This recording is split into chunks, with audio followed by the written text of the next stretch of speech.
Hello. This is, well, this is an unscheduled stream, I realise. But that's because I am, once again, as I mentioned, I'm not going to be around next weekend, so I thought I'd do an extra video this weekend. And lots of people were asking about the map I was using on the last video. And I thought, well, I tried to work out a system where I could upload it. And I could give it all to you that way to play if you wanted. And it didn't work out. I couldn't seem to find one. So I thought instead, what I'd do is I'd start off this video by going around the map and showing you the map. And showing you how I built it. Now, I should warn you that the map editor of all the parts of Timberborne seems to be the one which is most likely to go wrong. But I do... well, I do enjoy it, still. I do enjoy it. This map is pretty much, I think I'm happy with it.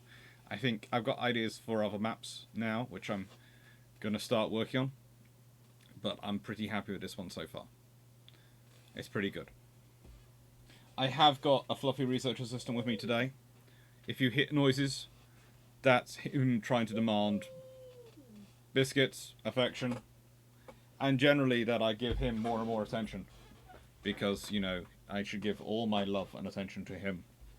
He is very, very certain of this. This is the truth. But the reality is, I can't buy you biscuits if I don't do work. And I can't do work if I don't occasionally take time off and actually recharge mentally. So, this is that. I love you too. But also there's the fact that you regularly support the French and Spanish over your papa. That's just not fair. I can understand you supporting the Swedish, but not supporting the French and the Spanish. That's terrible. So, as you can see, since the one which I sort of played with, this one has sort of changed a bit. Now, I have a habit of, if I take away the water, so I press this button to hide the water, I have a habit of putting always the water sources down in deep parts, if I have to use them instead of a pack. So they form little mini lakes. Because I find, A, that makes the game more interesting, and B, it means that I have a store of water sitting there. Excuse me a second, I'm just mildly torturing a fluffy poodle.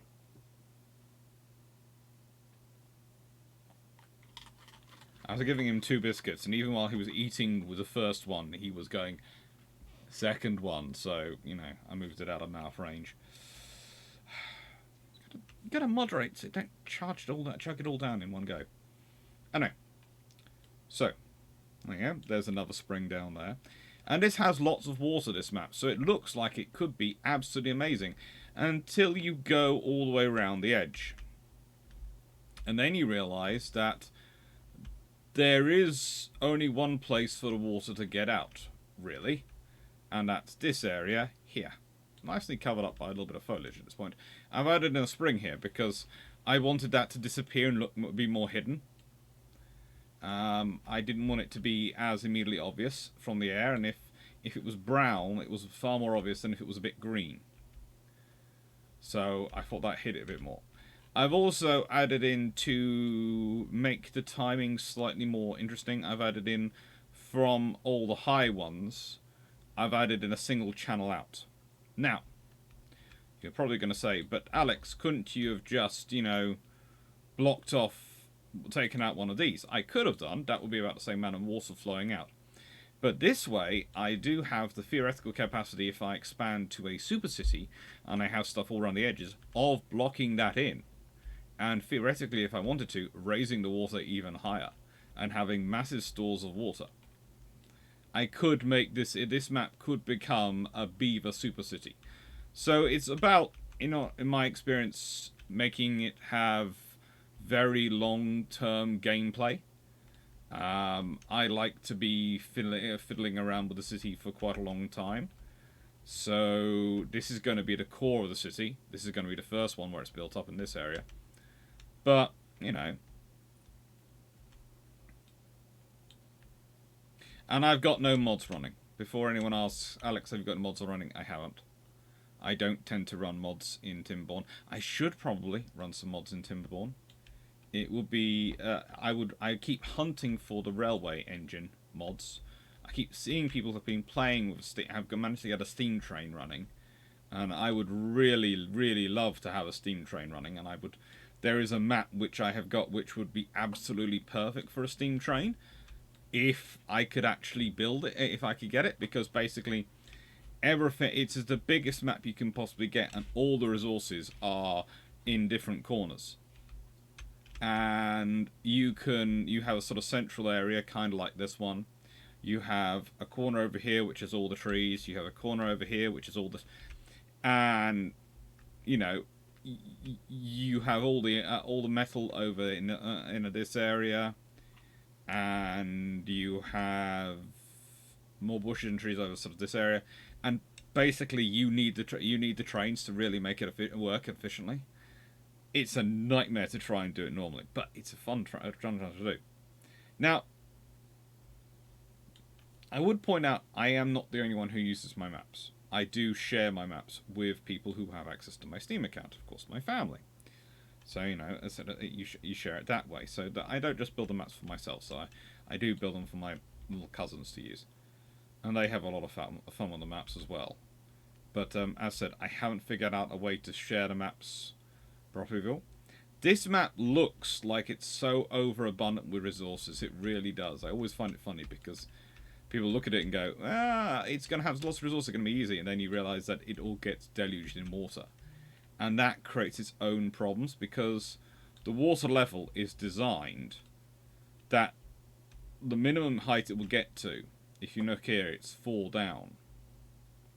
So the minimum height it gets to, this is 4 down. There's water all around this bit. So you only get this bit, which is free of water. But that's not the only problem you have, because I've put in slightly too much water down here on purpose, because that means you have to be very careful about managing these channels. And there are different parts across them. I know I have... I theoretically should have built them all to the same level, but in the end, I decided to make them more difficult to manage. By making them deeper, you have to start thinking how you're going to manage them far more carefully. And yeah, it's fun. Basically, the idea is that you get to this point and you might think, oh, what I can do is I can put some levees and the dams on top of them, and I have tried that. But eventually you realise, hang on, the water when it comes in is now overflowing and ruining all my crops, which you will naturally put in this area because it's the most logical place to put it. And it is the best place to put it. And then you have to go, okay, right then, so I need to have... Oh, I basically need to have these as gates. And if you do that, that's good. But really, again, this is another scenario where you really want the gate mod, and you want the gate mod where you can connect it to a flow meter, and you can go, right then, if the water's at this level, you keep the gate at this level. If it stops flowing, you pull it up. Because you want to hold that water when there are the long droughts. Because this is the sort of map which is actually easier to play, or easiest to play on the middle level. If you play it on the easy level, you're going to have too much water and you're going to get completely overworn. If you have too little water, you can do it okay, but it almost becomes... How do I put this politely? It becomes a flash flood scenario, because you do everything you can to retain the water in here, and then every time water comes back, flood time. So, yeah, it's fun. And as a whole, I find Timberborne a good game to relax to. As you can see, there is a lot of metal down here. There is a lot of metal everywhere, mostly as I use it as a way of distracting when I'm designing a map like this. There seems to be plenty of metal, but really there's more than enough metal in this area for your actual needs. But the thing is, it starts to distract you because you go, oh, there's metal over here. And, oh, there's metal over here. And there's metal over here. And you start thinking, well, how am I going to get there? How do I get to that metal? Because theoretically you're at the same level here as you are there. So theoretically, you could build something which would go all the way along to here. And that would be a nice straight road. But that would really need to be a railway to make it run efficiently. It would. This is another map where you could build in a railway quite easily. There are lots of spaces where you could build a railway. It is unnaturally straight in certain points. And yeah.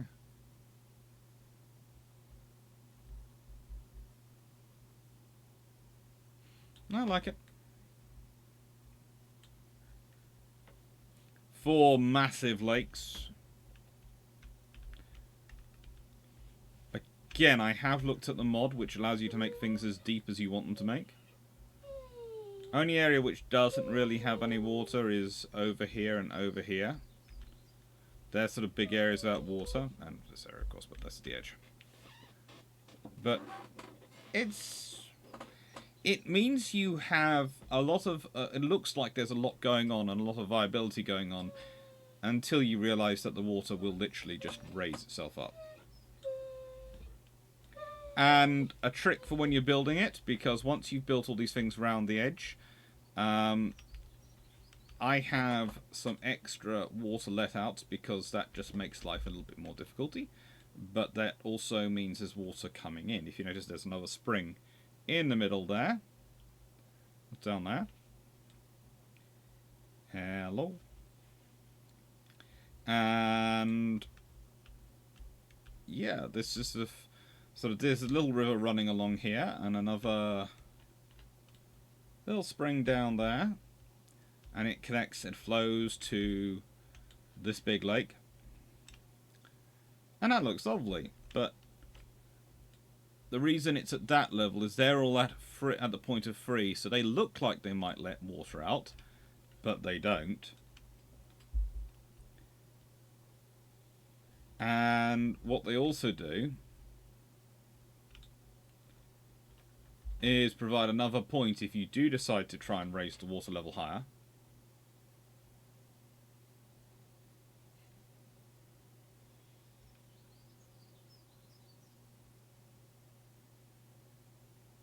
If you do decide to make the water level higher, you can do it. But again, that requires you to build the cities all the way around. And also means you're going to need to be doing a lot of probably soil production, because if you're going to build that all up, you're probably going to want to fill in all of this to make it up to that level. You probably want to fill in as much as you can and start producing soil. So you'll need to get to the point at which you have golems. I've only got 4 of my cities to the point at which I had golems regularly wandering around, mainly because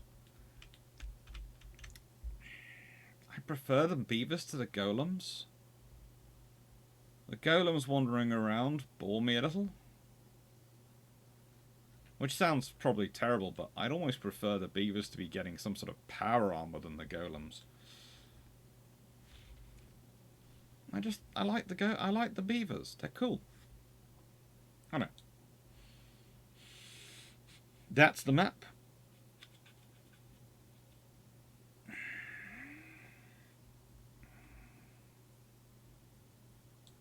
Make sure that's saved.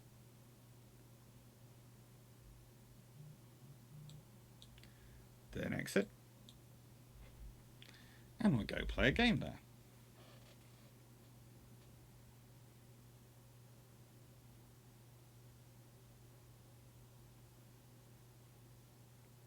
Speaking of people I don't know.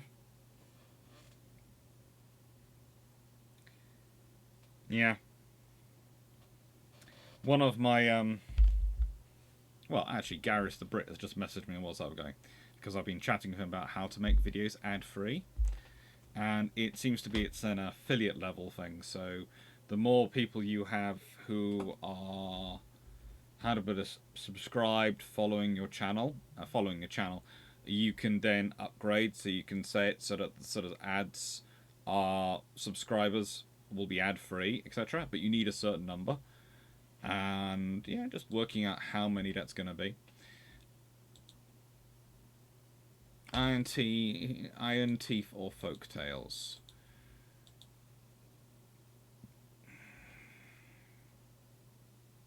I prefer the Folk Tales for this game. I do like the Iron Teeth. Don't get me wrong; they are cool, but I prefer the Folk Tales. I think we will play on the hard level. Normal or hard?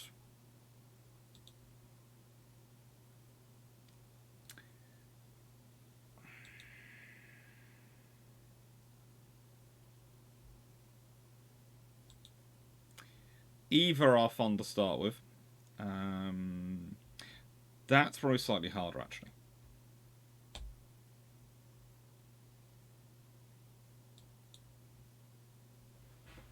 Normal. Yeah. Hi, Garsman. I like this map. But no. So I just thought I'd do some naval history questions, and as I said, as I said in yesterday's UAD stream, I'm not around next weekend. I'm off in London, and as much as I love doing streaming, I do not love the idea of doing streaming from a travel lodge. That's fun. They are fun places at the best of time. The internet access is always interesting. I seem to be very, very. I'm not sure if it's me. I think it was the. I think it was the. Yeah, it was the screen. Because I was looking at my picture and going, wow, I look blurry. I've got a live on YouTube later, which is going to be. Tonight's one is going to be on blockading Brest. Should be a fun one. It's going to be all about the Western Squadron and what they got up to. Got some good books to talk about in it. Roger Knight's Convoys. It's a good one. It's a fun read, and it's certainly something worthwhile looking at. And of course, Nicholas Rogers' Command of the Ocean, and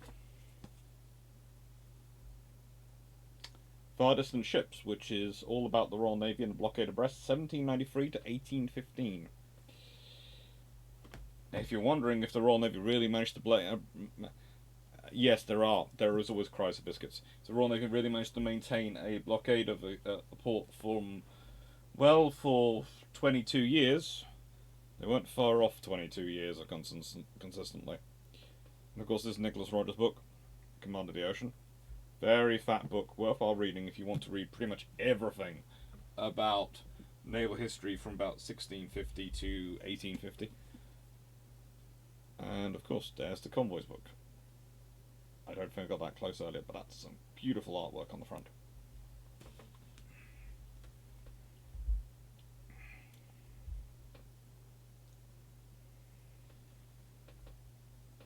Cool boy. He's happily getting patted now.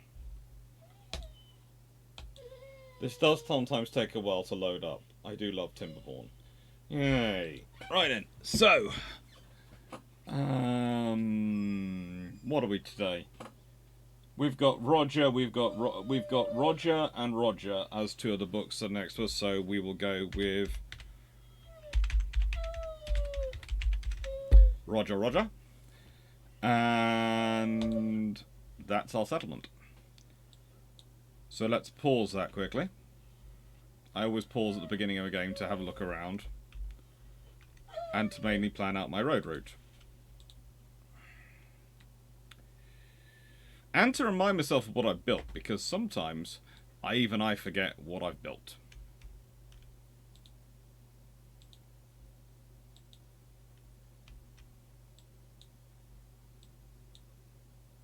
That's too low, that's the right height. So now, okay, so my road structure is going to be dependent upon these. Because I want to have straight lines, because the beavers are always quickest when they're going in a straight line. It's the universal truth of beavers. They're always quickest in a straight line.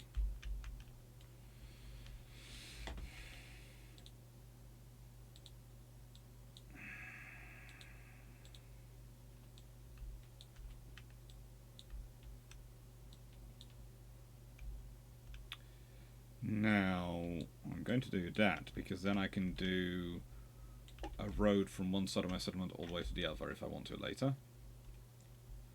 And the thing is, whilst you might not think about it when you're building the road network at the beginning of the game, it's actually quite important you establish it, because changing the roads and changing the buildings around the roads takes time and costs a lot of resources.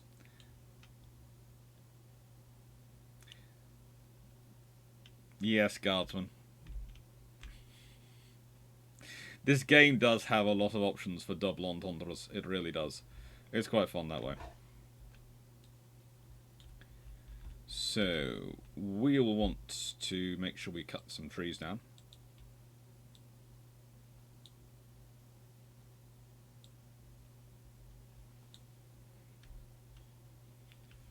A lot of trees down.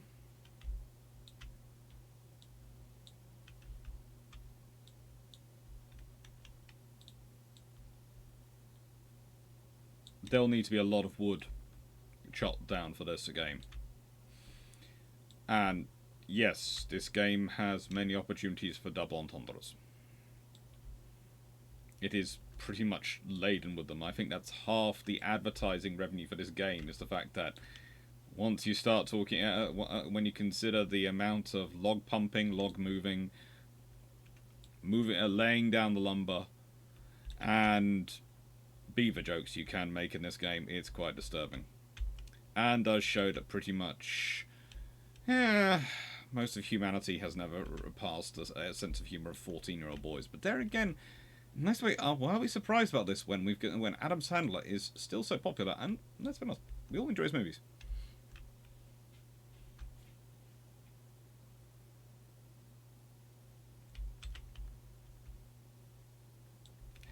I'm not picking up that one, Guardsman.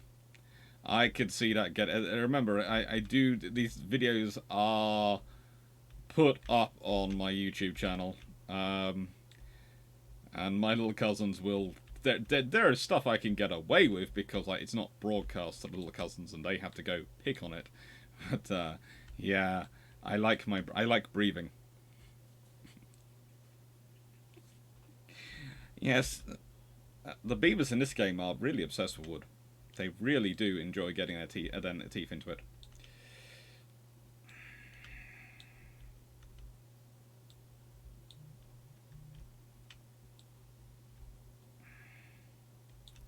And they really do polish their teeth a lot. I have to admit, that's one of the things which you learn early in this game. If you, one of the easiest ways to lose popularity and make your beavers very unhappy is to not have somewhere for them to sharpen their teeth. It's because of all the wood chomping they do.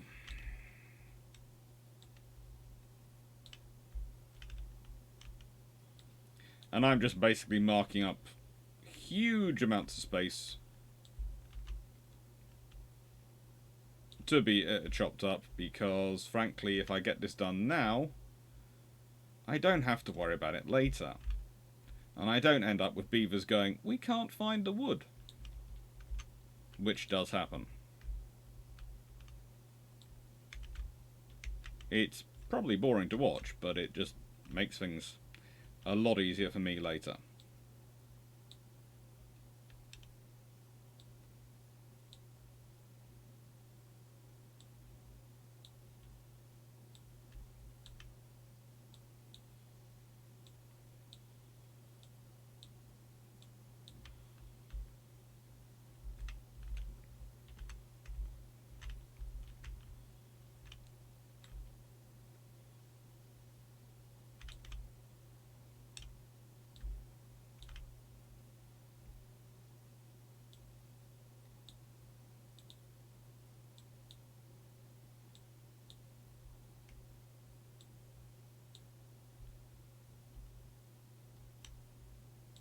I do have to say, my engineering students especially are obsessed with this game. I will not be drawn in, Guardsman. I will not be drawn in. I'm gonna be good. I like breathing. I like my life. Oh. Oh, good God, I almost forgot this bit. That would have been problematic.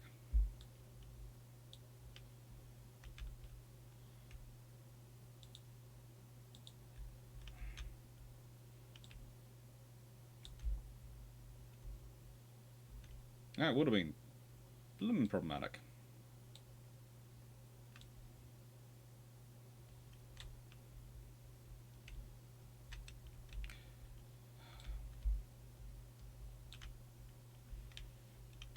Now that's all done.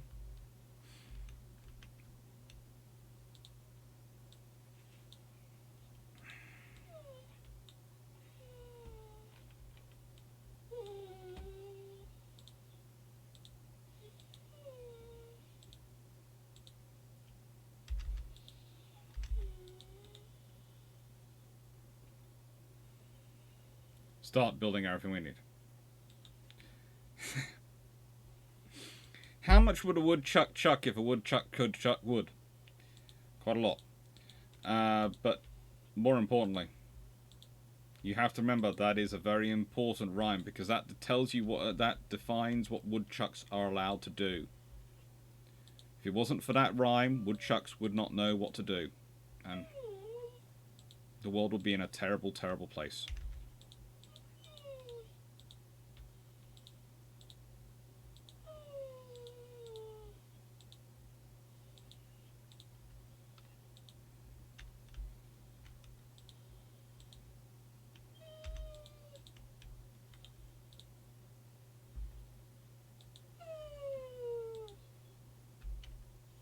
If anyone else can hear a poodle remonstrating that he is not getting enough fuss, that is correct. He is not getting enough fuss.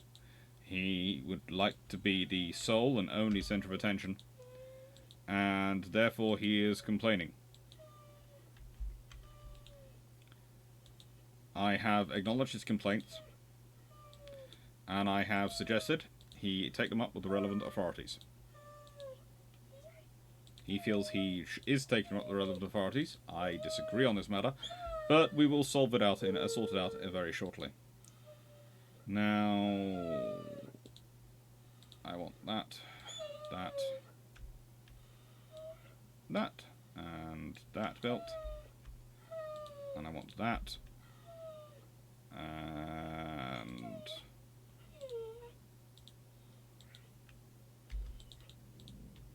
that's the wrong way round. That's the right way round. And then we just do this. And all these can be water.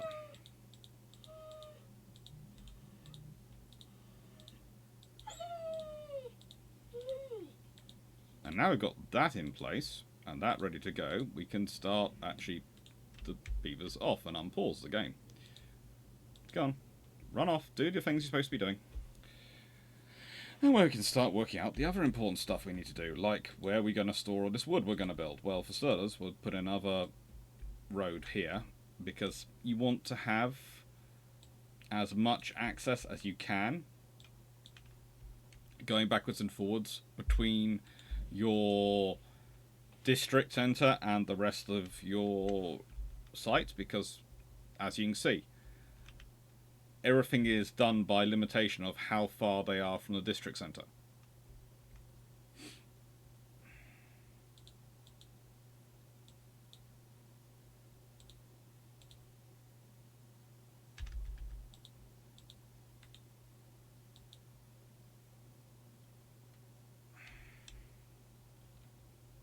And the water will have already started a fill up.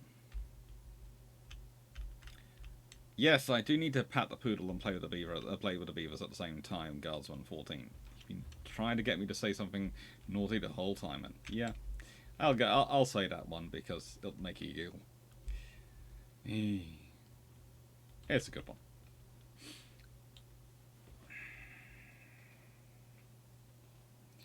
Alright then, storage.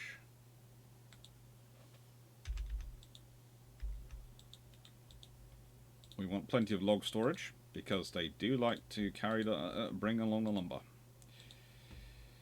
And we need houses, because the reason we need houses, although I'm going to build this storage site first, is that if they don't have houses, they don't start increasing in number, and then I have problems. Need a lot of berry storage. Chestnut, berry, carrot, berries. And let's start giving them houses.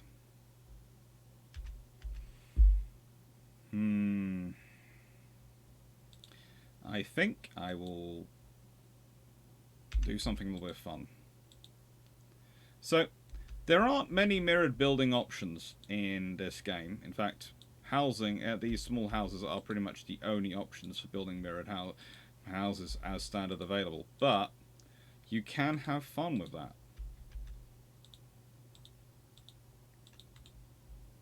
You can build, if you've ever spent a lot of time wandering around the UK, you'll know that we have a lot of semi-detached houses. And those houses often are built to be mirrored, and they often end up with doors next to each other. And I just find it cool.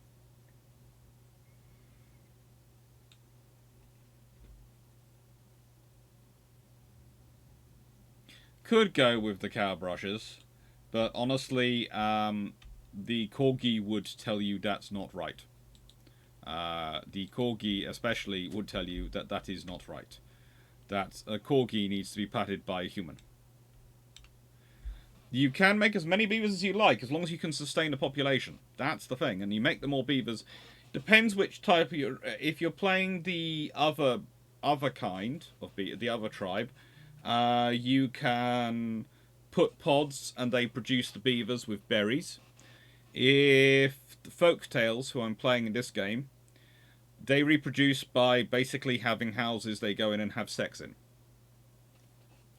Sorry for I'm not sure how to put that in a PG-13 way, but that's literally it.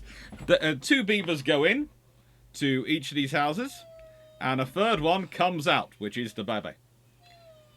And as long as they have enough houses that the adults can keep moving into spaces where there's only 2/3 occupied by adults, then they can keep reproducing. So your ceiling becomes the number of basically places you have to sleep.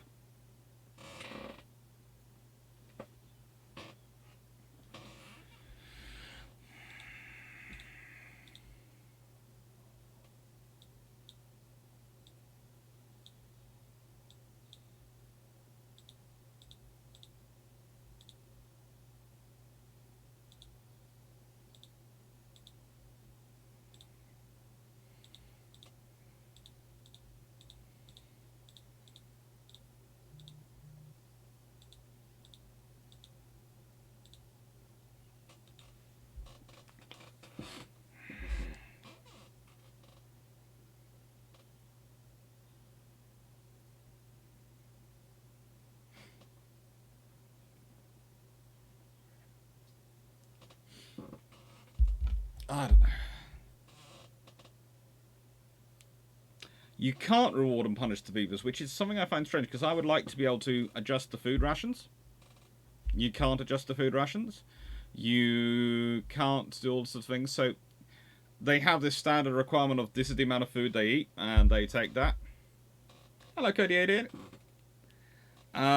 You can incentivize the beavers if you stick up monuments, etc. They give you improvements, and decorations also are sort of nice things you can do, but you can't really punish the beavers.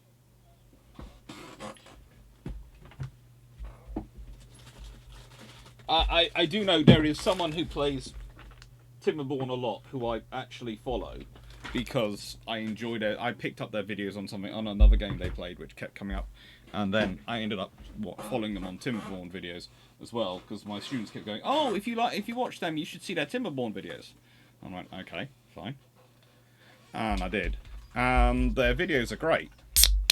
But what I would say is they use the one of the power systems as a punishment wheel, and I'm going,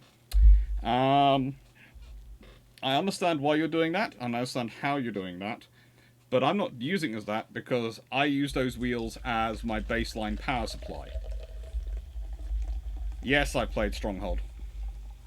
I have all the Stronghold games. I have the Stronghold original. I have the Stronghold 2. I have Stronghold 3. I prefer the original. The original is my favourite. I'm trying to set it up so I can play Stronghold on a stream at some point on Twitch.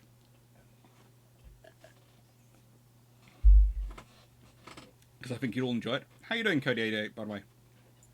Thank you for catching a stream. Hello, oi! Oi! Yeah, this time you're just... You're not helping the French or the Spanish this time. You're just taking over. Yes, you're taking over. There is an advantage to playing a game that can be set up and queued and let to run a bit. In that, the poodle cannot take over and disrupt the game too much. Ah, hello. Oh, oh, oh, yeah. This is who keeps demanding biscuits.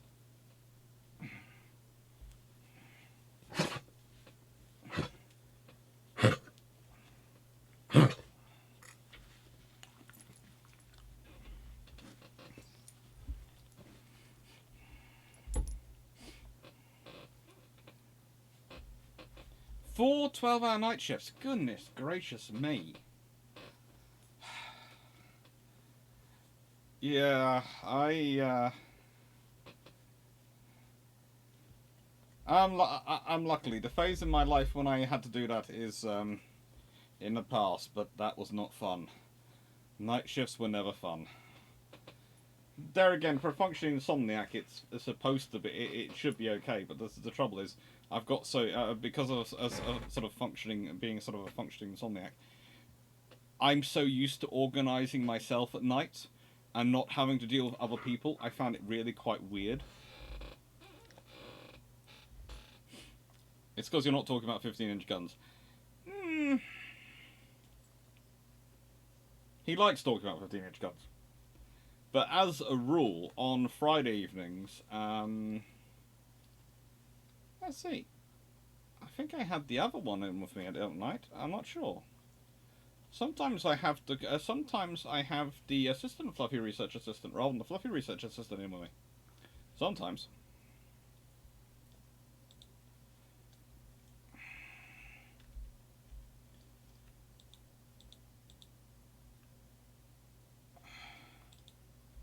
So we've got two of those. They're all chopping wood. And as you can see, because that's the only one that's been built, that's suddenly gone into drought, which is really not helpful in terms of food production for me.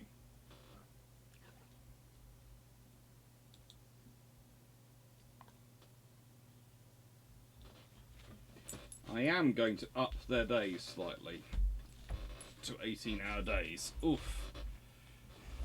Which is not going to make them happy, but will hopefully allow me to get more stuff done. You happy now? He's literally sitting here and he is watching the chat. You might not realise this, but the chat is in this direction, and he's literally reading the chat, I swear. So he's reading through and he's seeing how many people are telling him he can have biscuits.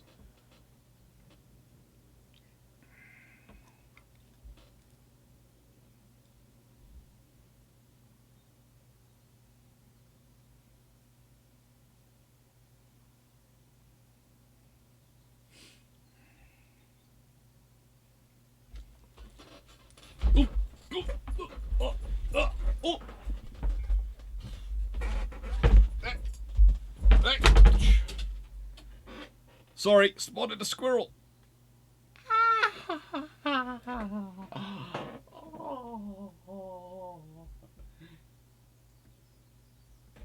Those parts are attached.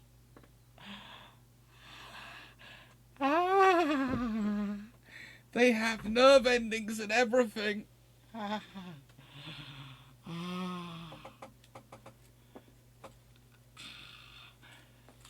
It wasn't helped by having keys in my pockets.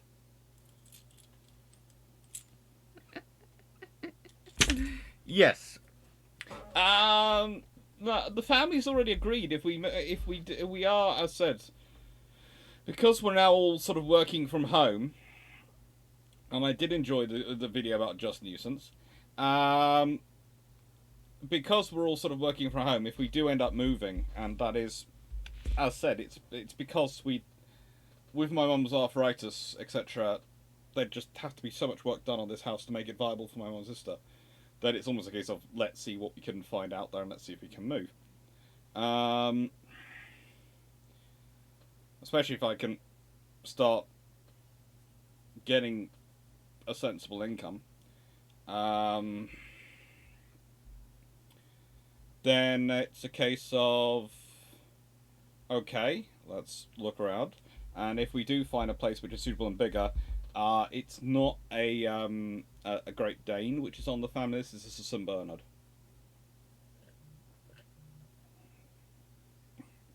Or a Newfie. Basically, they're my requests. I've always loved those big dogs like that, but we've never had really the space for them. And I love Raleigh, and I loved Mozart, who was before him. The two poodles we've had, the Santa poodles, but they're really the biggest dogs you can have in our current house setting. Gorgeous, but there isn't much more space for them. But yeah, I would like basically I'd like a dog which is just colossal in every single way. To basically be the backup for poor Raleigh here, because he needs the support when it comes to dealing with Zebedee. The corgi does completely and utterly tell him what to do. Raleigh is the older dog. Raleigh is lovely in every single way, but Zebedee is very much the boss. Oh. I love you dearly. You're cute. Come, go to sleep.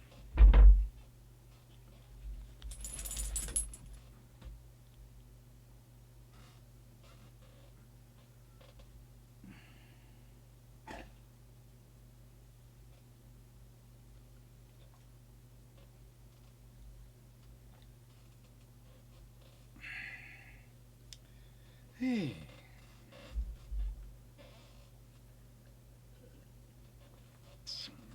I should have changed this to how bad will the seals be rather than the navy be, shouldn't I?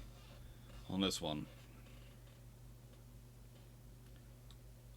Oh, no.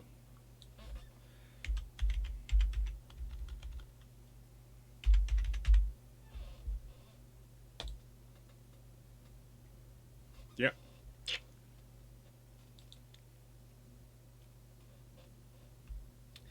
So, still not got water going down there. Should really start having an impact on the water flow. Hopefully, once we have that one, might get some water flowing down, but basically need to have this. My sister hasn't picked a new army yet. She's still working on it. She's still deciding what her Space Marine army... well, not Space Marines. She's actually decided she's not sure she wants to go Space Marine. She is thinking about going Guardsman.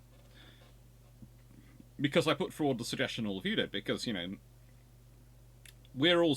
me and my mum, I'm building Iron Wolves. That's what mine are going to be once I've decided on the paint scheme. And I'm going to build the new ones first, and then I'm going to repaint my old ones. And so you'll slowly see the army will grow at some point. Probably the railway will appeal in here first. And my mum, of course, has her her angels. She is Dante forever. In fact, if my mum was going to get a tattoo, it probably would be Dante forever. I did talk to her about suggesting, you know, maybe Sanguinius might come back, and she said even if Sanguinius did come back and there was a model available for him, she would never get him the model because it would outrank her Dante, and no one is ever outranking her Dante. So yeah, my mum might be a little bit obsessed. We'll leave that to one side. I love her dearly. don't argue. Don't get into the argument about Dante versus Sanguinius. Um,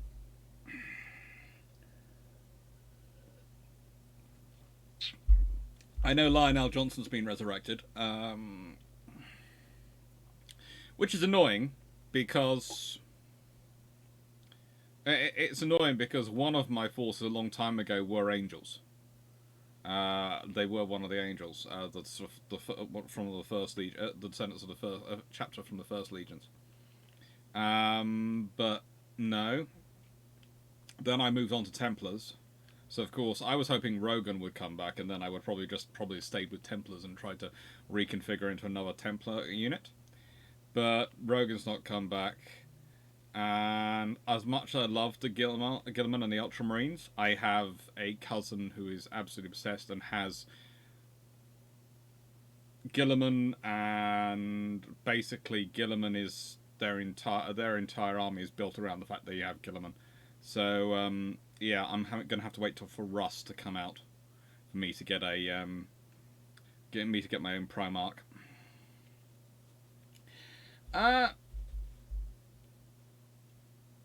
Sisters are cool. I do agree. How do I love Sistery? And Rogaldorn is 2/7 Yeah, it's going to sound strange, but my favourites of the Primarchs, I do love Guilliman because he is very, very. I like his approach to running war. It looks on logistics, it's strategy, it's all those things which I can use for teaching so much. But actually, the one I was hoping was going to come back would be the Khan. That's who I was going to be hoping would come back, because I thought the Khan returning would add some really interesting stuff into it. And I thought the Lion, I could just see it almost being as too predictable. It would be the Lion. It was almost a case of it's going to be the Lion, isn't it? Yeah. Whereas the Khan coming back would have been a surprise. Everyone was expecting him to be the Lion, but the Khan coming back, and there is good reasons, because again, yes, someone needs to. Rabute needs to sort of be able to spread out the roles. He needs to be. You need to have one Primarch as regent, basically running the thing, and one as Lord Commander running the army. You need to have that sort of scenario set up. So you do need to have someone out there as a Legion Commander. But the thing is, I preferred Khan for that, because I thought in the nicest way in the scenario, yes, whilst you can theoretically weld all the successor chapters of the First Legion together reform a sort of Legion group again under Lionel Johnson, I think you'll also have a problem and a real scenario that he is. It's almost too formulaic and formed up. Whereas I thought Khan, who was used to actually, I've never really thought the Whites as that, the White Scars as that sort of that solider group. He would have to try and do that, but he'd also have to build it up, and he'd be dealing with the Primaris Marines and bringing it all in, and he could actually be running lots of different formations across the thing, and that would create something. Because he is so unknown, I thought actually Khan would have been the one which would have been the biggest threat, to my mind, to the others, to the sort of the forces of chaos, because Khan is capable of being chaos. That's the thing. Khan is the ability. Khan is chaotic from a perspective of chaos, because they cannot know him, and whereas with Lion, they can to an extent predict him. The Lion was sleeping. The Lion was recovering. The Lion was, yeah, many, many things.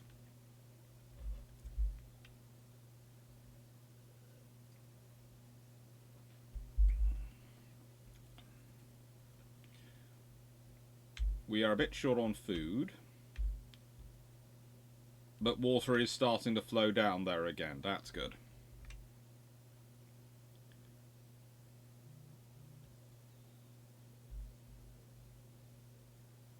Yes, the trouble is, it's going to sound strange. Sisters of Battle.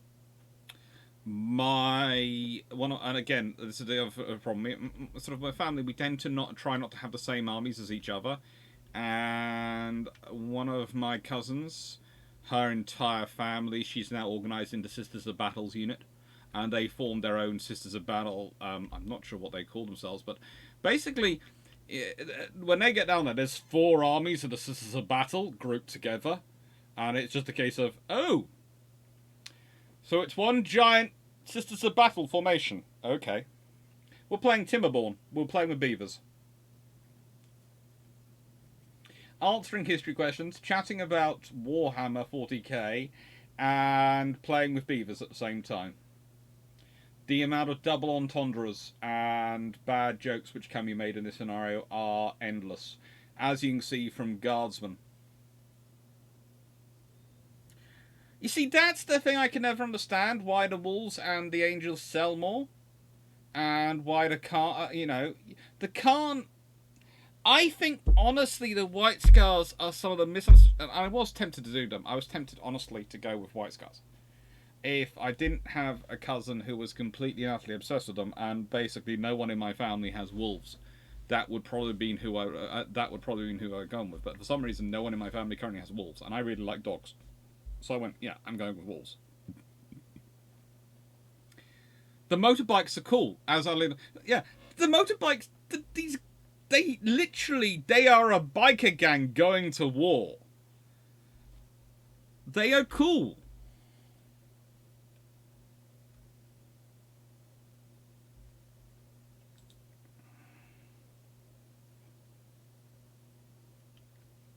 Yeah. It's a case of, in my family, as I said, the wolves are different because we do have a few who are already on that sort of road of, yeah, we've got the scars.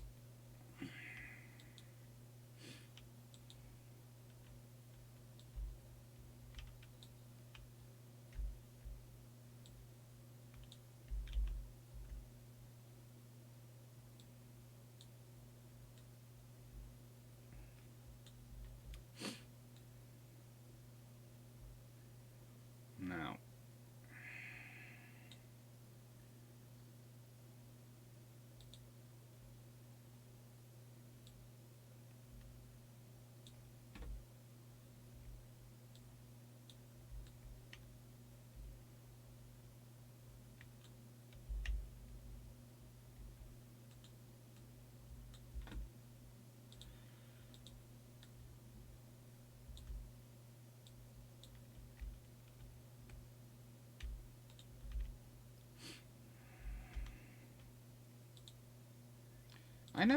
it's one of those things I never understood why they're not more popular than they are. Because to me, they've always been this sort of really amazing, really cool group.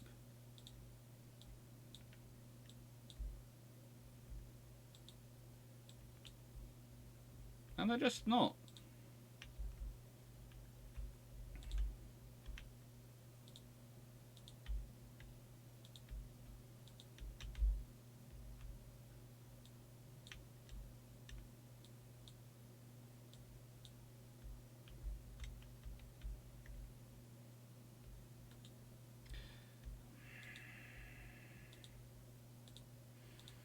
Yeah, but did he? Was the question with Russ, whether he did fail to execute anyone. And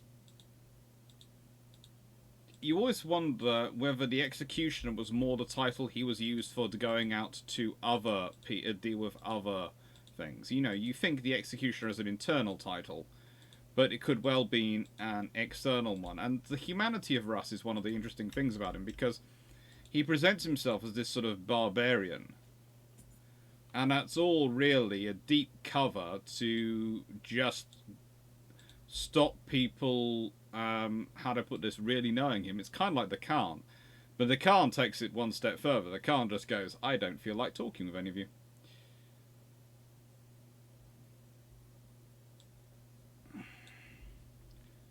And that's just fun.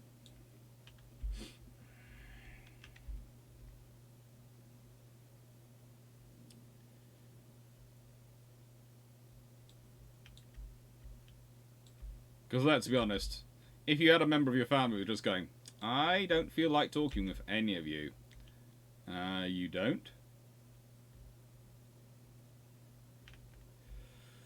Okay, I guess you don't. But, you know, that's a bit annoying. How are we supposed to sort this problem out then? Excuse me? Excuse me? Talk to me. Talk to me.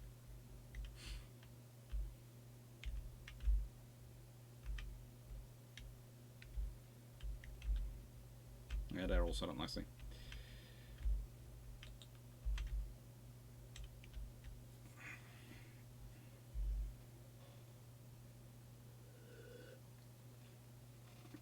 Oh, Gilliman is a lot less known than he makes out he is.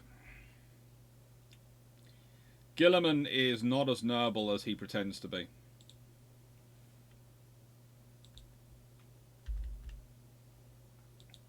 In that,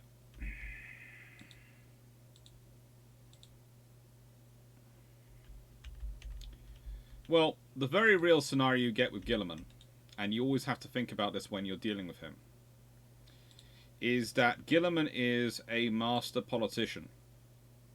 So he presents himself as he needs to be for the scenario. And I always wonder whether he does, to an extent, always presented himself as being slightly more uptight and organised than he actually was. It always seemed to me that someone who had that level of focus, that level of theoretical organisation, etc., he does seem to have a sense of humour going on. Which is good, because you need a sense of humour.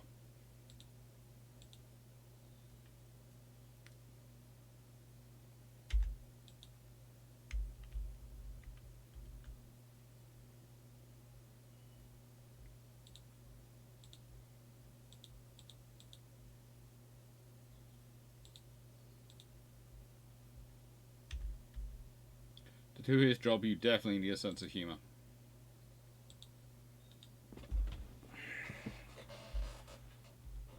Rabute does not equal General Grant. No.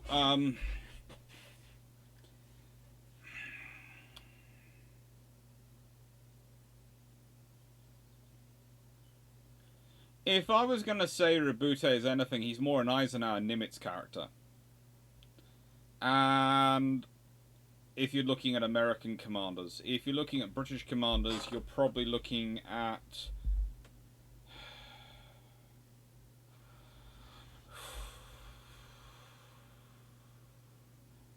possibly St. Vincent, Cunningham, those sort of personalities.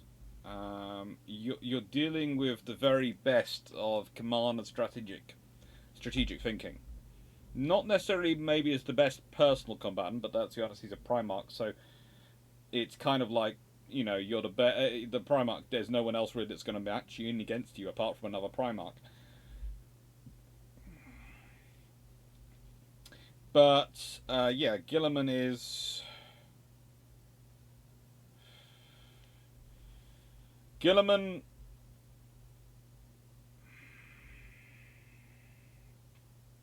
Yeah, I'd go with... If you're looking at military commanders, you're looking at those sort of them, but you're probably looking at someone else. You're looking possibly at a Cromwell. Honestly, I could see comparing Gilliman to Cromwell.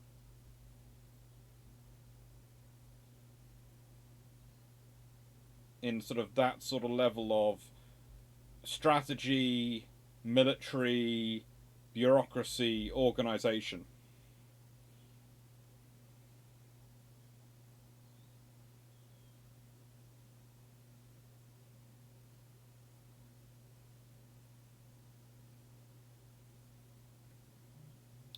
The second and the isn't it the second and the 14th? That are two missing ones.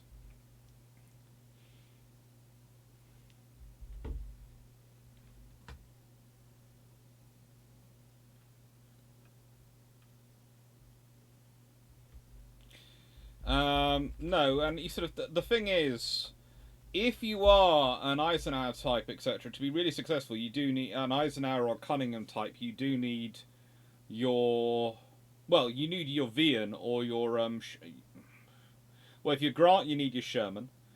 Eisenhower. Oh, good lord, my brain's gone dead. Oh, what was his name? Oh, probably the best armoured warfare general of World War II. Patton. And, you know, that's the thing, as I said. So I can see where Lionel Johnson is going to fit in. I just...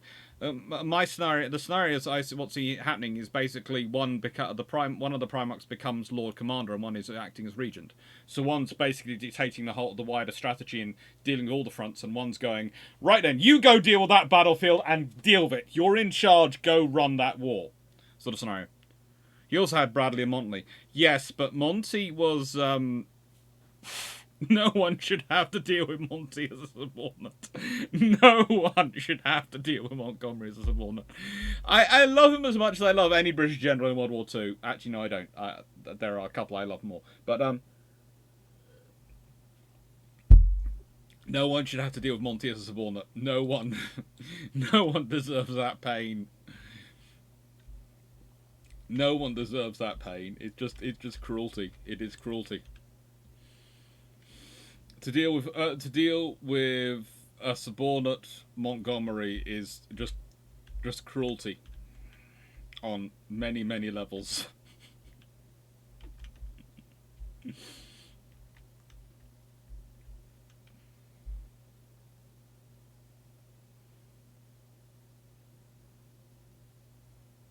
No, no one, no. You do not put Monty and MacArthur in the same space. That would have killed both of them. And would have destroyed any sort of strategy. Monty is definitely more competent than MacArthur. Actually, no. If you want to be really cruel, you put Montgomery in charge of MacArthur. And then you have competent plus ego versus occasionally competent with ego. And you could, well, no, let's just say competent with ego versus occasionally brilliant with ego, occasionally incompetent, or sometimes, quite often, incompetent with ego. So you'd have some real fun going on.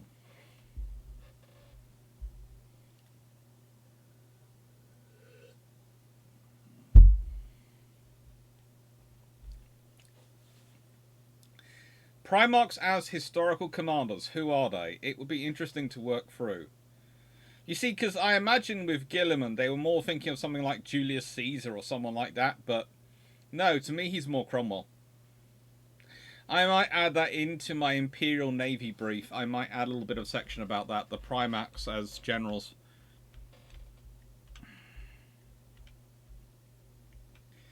Isn't that basically what Nimitz did, putting Halsey up against MacArthur?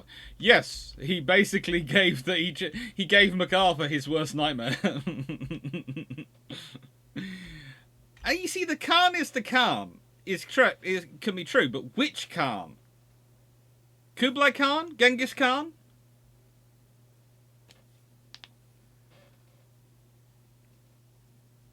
Would you sooner be MacArthur's second in command or commander of the German Navy in World War II?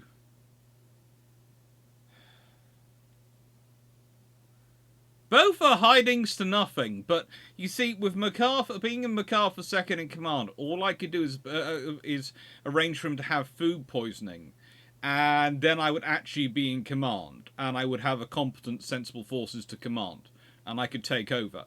Just keep giving him food poisoning. Whereas if I was second in command of the German Navy, I'd still have to deal with the fact that I'm in command of the German Navy, and I have the most absurd war machine ever built. In that it is completely out of balance. Oh, there's a drought going on. That's annoying.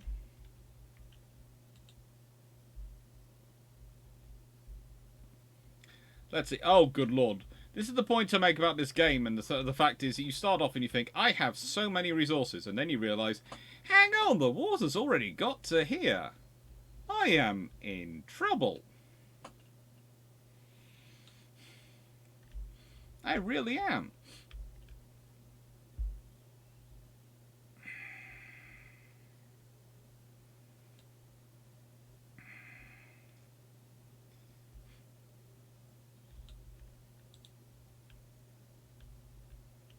I'm glad it's water and life. Hello, Garrus. The Ecological Destruction Simulator. Yes, and I am doing ecological destruction at the moment. It takes skill, it takes time, but I'm doing a lot of ecological destruction. What made me saying it takes skill? Goodness gracious of me, the ecological destruction is for free. How are you doing today, Garrus?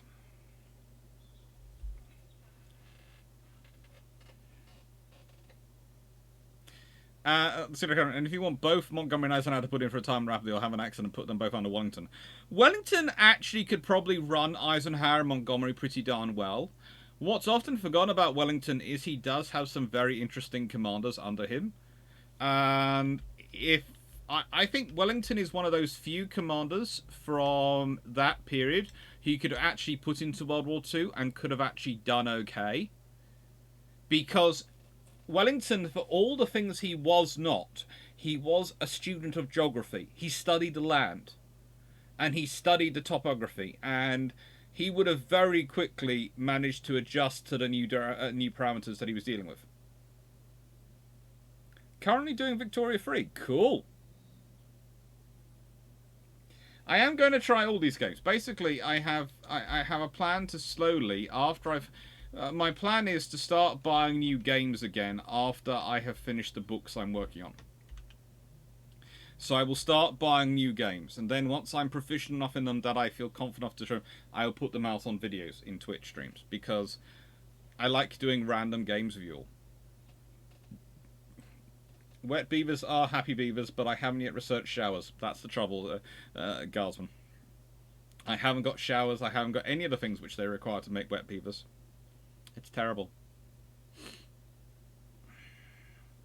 But you have to admit, when you do look at the well-being stuff, the shower comes with a very, very long hose. A very long hose. Wellington put MacArthur in a place that would get him shot. Yeah. Wellington would have done... Well, he might have made him his cavalry commander. Garius and myself have had several conversations, I think I was over with Garius, about the various cavalry commanders under Wellington and what happens to them. And Wellington has a habit of putting people he doesn't like in charge of his cavalry, because then they go and get themselves killed. And that's probably explains why the British Army has such terrible cavalry in the Napoleonic Wars.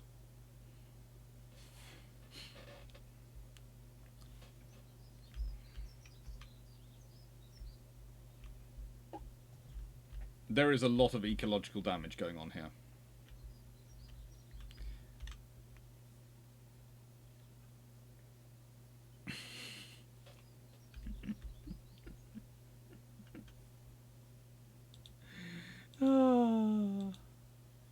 I'm just going to do that, because that's taking too long now. I was hoping it was going to grow up and then I could chop it down and I get the wood, but frankly, I'm not going to get the wood, and I want those extra supports going quickly. I have no scientific research going on at the moment, but there again, I do have those built.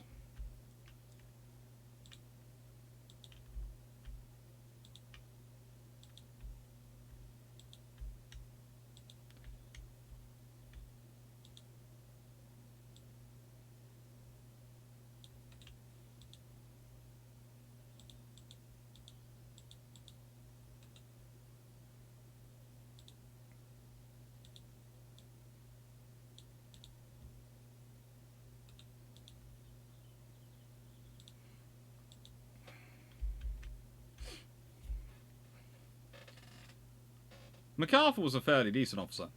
Yes.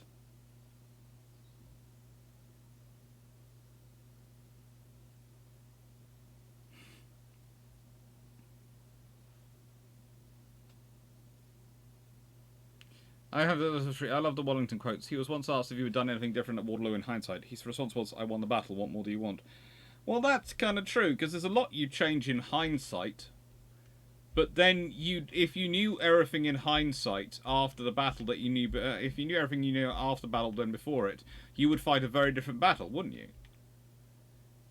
You know, in the nicest way, if you knew when Blucher was going to make it, if you knew when where the French were going to attack, when Napoleon was going to, you put your forces out completely differently, and then Napoleon will probably change himself, and you end up fighting a completely different battle. So that's the thing. Once you start changing stuff, it's one of the reasons why I love doing the what I call alternate history questions on my channel, because you get to go into the ramifications of, let's say you change this one small piece of history, what happens? And you get huge different changes. The one which was really popular recently, and really popular recently, was of course the one which was all about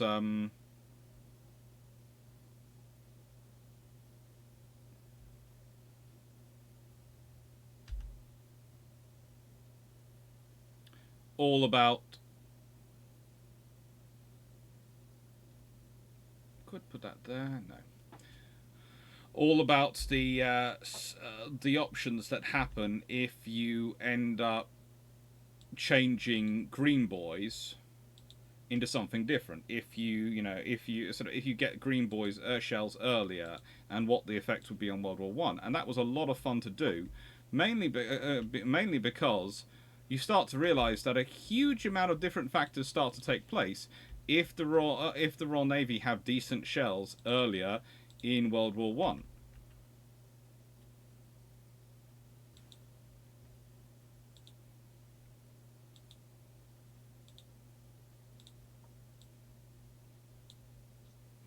Lots of potatoes.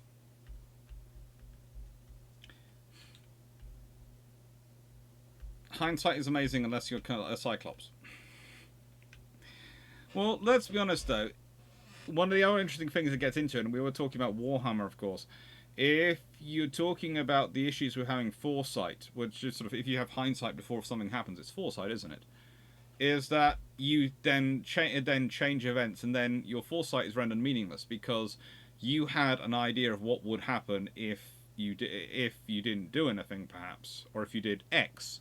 But if you do Y instead, well, that no longer happens, or maybe it happens in a different way, and you have just confirmed fate.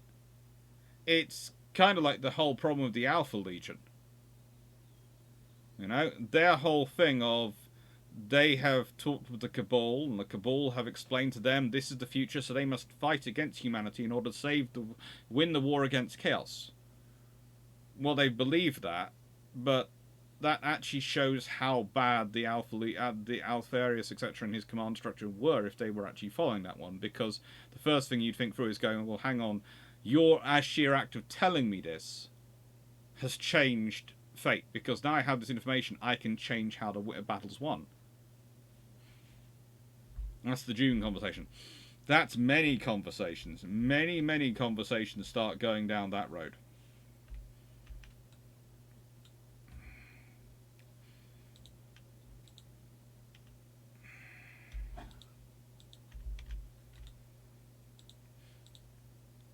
Excusez-moi, s'il vous plaît. Oh, that was... Oh, good Lord. Oh.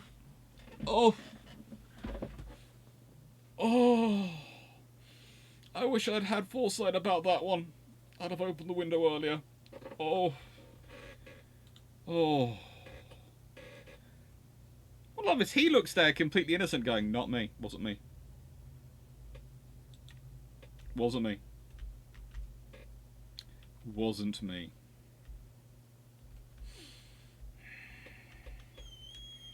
Can I also say, if Gareth is still watching. One of the fun things I've seen in June in Napoleonic Wargaming is making the players think they're doing one battle when you're actually setting up another. That is fun. As you're still there, I have to say, I've been enjoying Vicky Free. I've got it, and I have played a couple of bits of it. But as I said, I'm not doing much because of saving it after I finish the books I'm writing. That's my way of incentivizing. That's my way of dealing with my dyslexia and my natural inclination to enjoy myself by occasionally goofing off, is by giving myself treats and structuring things like that. But Vicky Free is lovely. But by golly, like Crusader Kings Free, it is... Well, as you say, Crusader Kings Free is a dynasty game, not an empire game. Vicky Free is a strategy game, not an empire game. You've got to think through every thing about 3 to 4 steps ahead of where you got there. And I love that about it.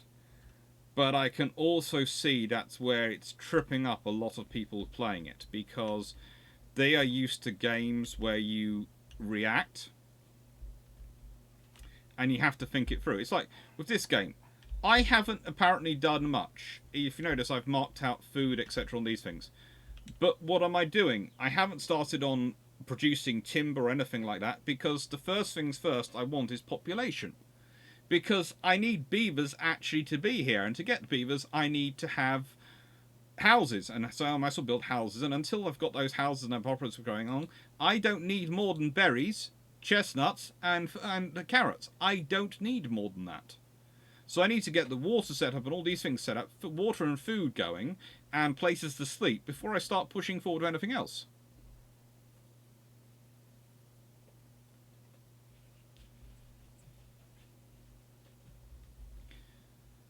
Do you think that Boucicaut was a British victory or a French one?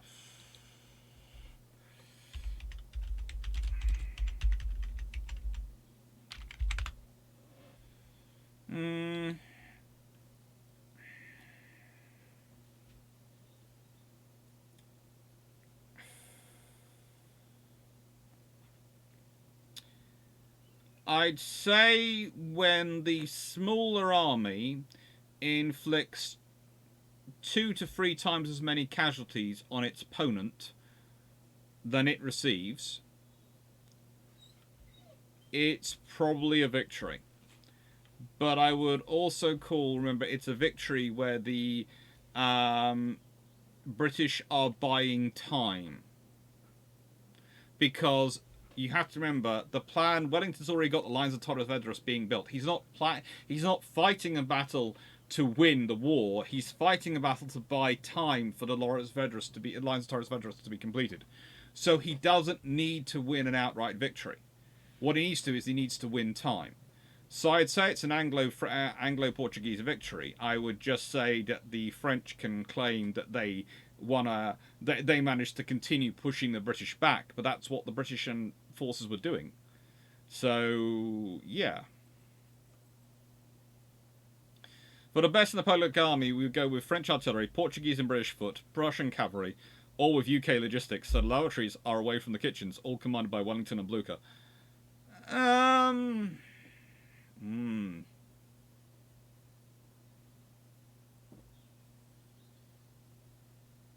There are some good troops out there on other forces. And I would say there are some other generals out there who are pretty darn good to think about. And I'm not sure whether Wellington and Blucher would be a good combination. That's the thing. When you think about the best army and you have to produce people who are going to work together.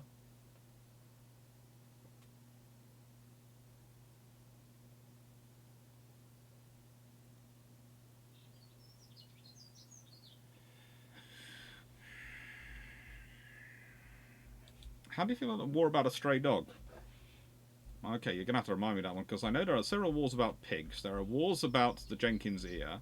There's wars about cows all over the place. Which was the war about the stray dog? And then, of course, we've got the fact that the Australians seem to almost regularly get defeated by emus. I'm not quite sure why it is, but why Australia keeps declaring war on the emus only to lose, I don't know, but they do.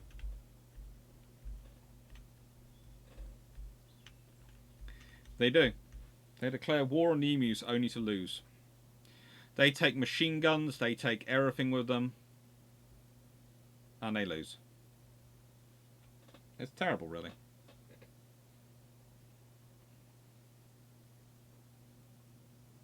as a nation state, it is. Um, I, I, I, that's sort of one thing, you know. If you're visiting Australia, make sure you do say properly respectful to the emus, because remember they rule Australia. If they defeated the Australian army twice, they are the unvanquished overlords of Australia. Um, Although that is also where Garrus gets his assassin spiders from.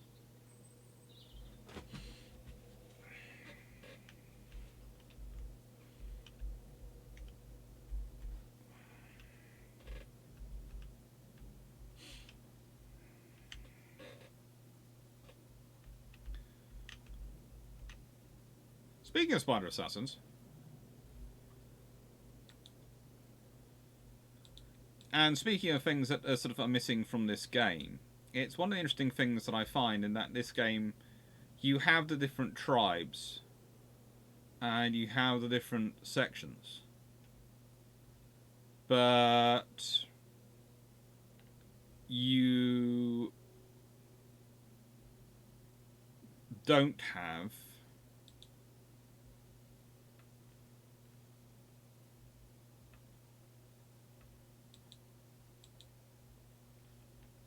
what you don't have, and what you could probably have, something interesting, is any conflict between the two groups.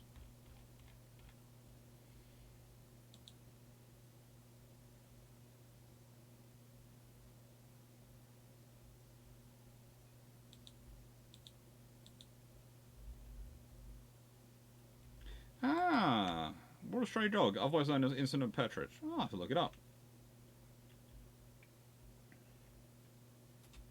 Hey, Kingsbrook. Emus are birds who refuse to believe they evolved away from dinosaurs.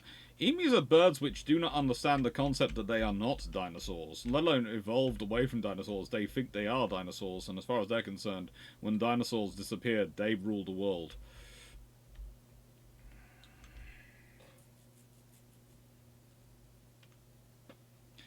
Also, I do find it interesting where people go, well, you see, it's because no natural predators evolved to that could take them out.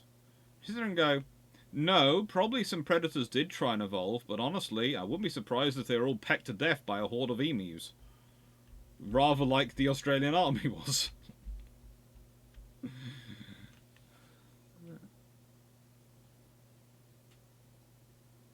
We will divert the emus. How? With machine gun fire and lorries. With troops in them. And we failed to divert the emus. They're going where they want to go. We surrender.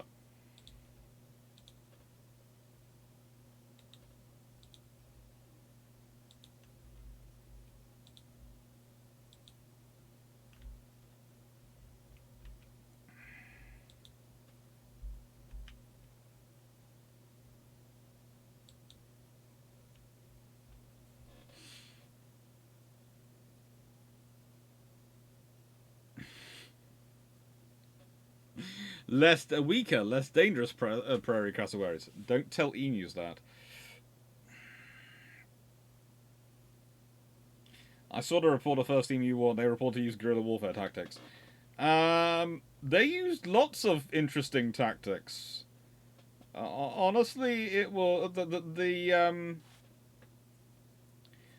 it's when you realise you are strategically, tactically, and operationally completely outfoxed. That's when you have a problem with the emus.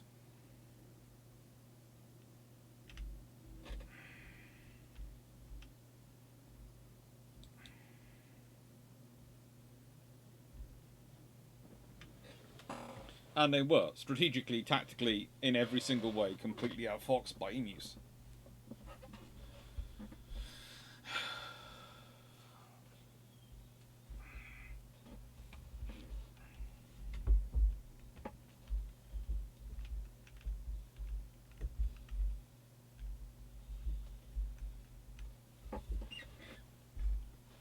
And that's before even drop bears or anything else get involved.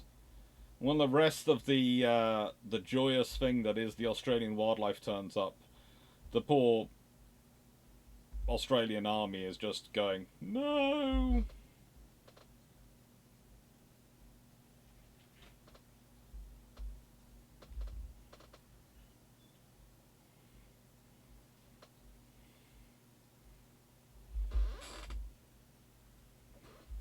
We should be glad. If badgers unionised in Britain, we would be in severe trouble. If badgers and foxes cooperated like emus cooperate en masse, we would be in severe trouble. The meme koala.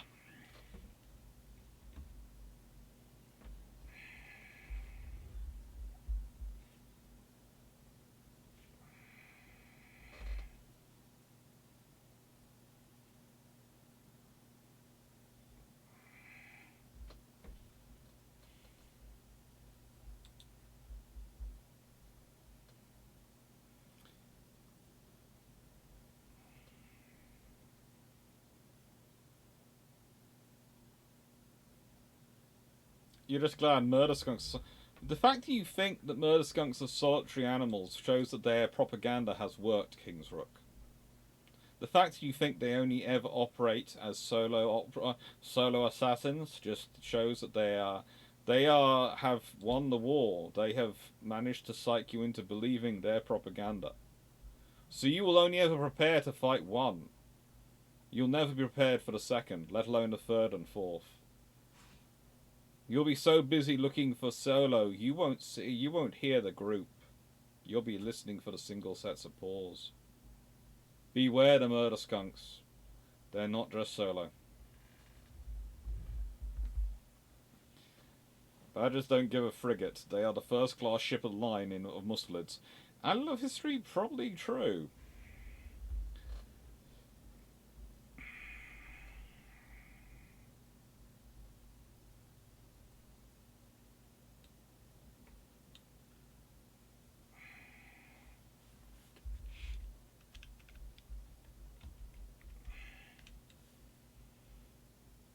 The water's starting to get up here.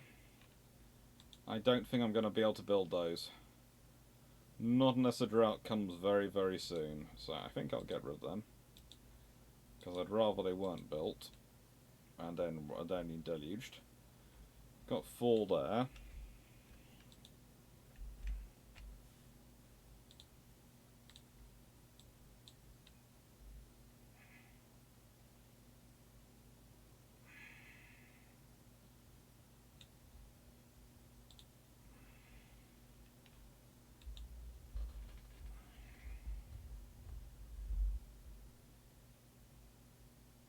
I know you're referring to Wolverines, King's Rook, but I also think that you should remember that anger can be a very cooperative emotion. Do not believe for one moment they don't have to be. They can. They don't. They have to be solitary. They can be whatever they wish to be.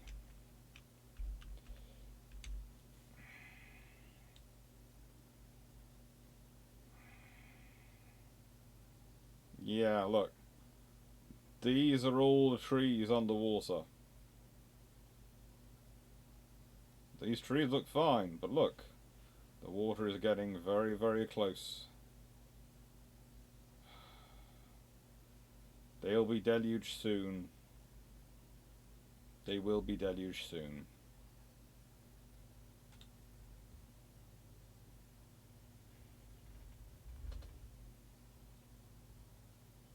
The mink are the frigates. The light cruisers, well, according to Ali, you know, honey badgers and wolverines are clearly the frigates, according to Ali, and Cody are the light cruisers. Guardsman, you're obsessed with these beavers having showers. I never realised you were so obsessed with cleanliness. Yeah, I do realise it's next to godliness. You are really focused on them getting a shower.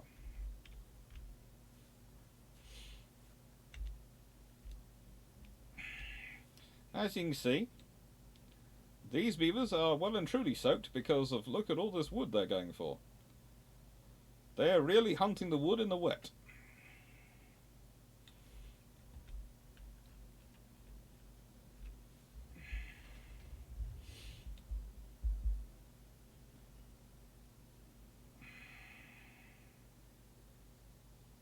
Mm-hmm.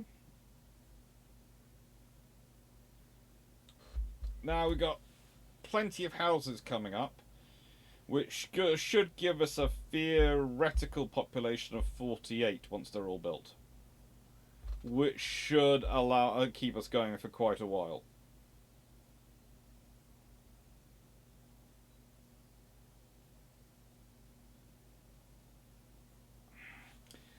Certainly in this game, wet beavers are far happier.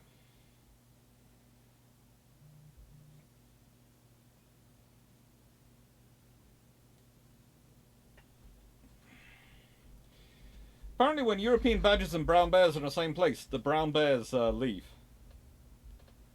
Yeah, that's probably because, let's be honest, you have to sleep sometime.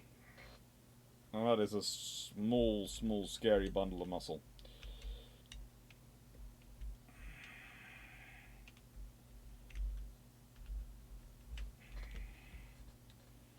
But I have a lot of time for badgers because, well, you know.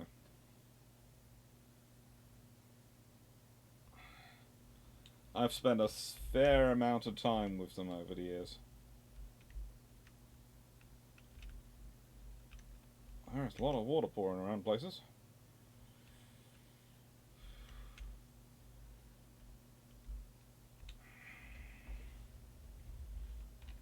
Now let's see, I'd reckon a nice gate about there, and that there should be suitable.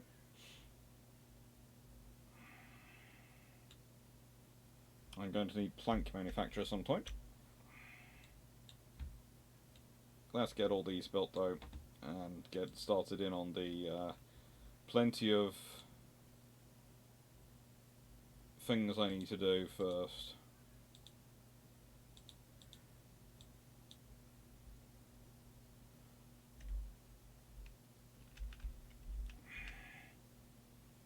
Mm-hmm.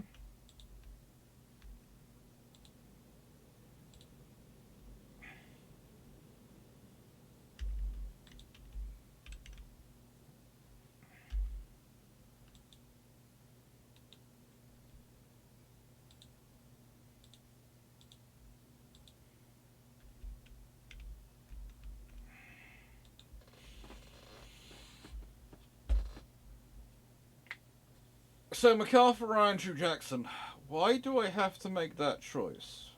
Why am I having to choose between MacArthur or Andrew Jackson? And as Ali Loves History has just asked Cody88, for what role?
I think going back to the Battle of Busaco, I think you have sort of talking about earlier. You have to I think always put battles in the context of their campaigns. And what is the strategic goal for Wellington? Well, the strategic goal for Wellington is to buy time to complete the lines of Torres Vedras. That's what he's retreating on. And yes, it would be nice if that Portuguese corps had managed to make it in time to that crossroads, so Messina couldn't have got through them and would have had to fight a battle, but, you know. Ultimately, it bought enough time. It was just going to buy more time. There was... At no point was Wellington planning on not withdrawing on the lines of Torres Vedras. I know. Perhaps if he had won such an astoundingly amazing victory and wiped out Messina's army, he wouldn't have. But basically, he was withdrawing on the lines of Torres Vedras in order to strengthen his position. His plan was quite simple. strain French logistics to the point at which it broke, and then wipe it out. And that's what he did.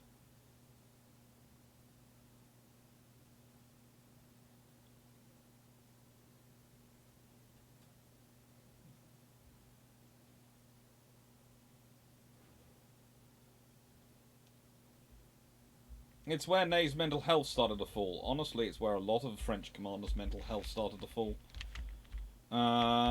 Boucicaut is...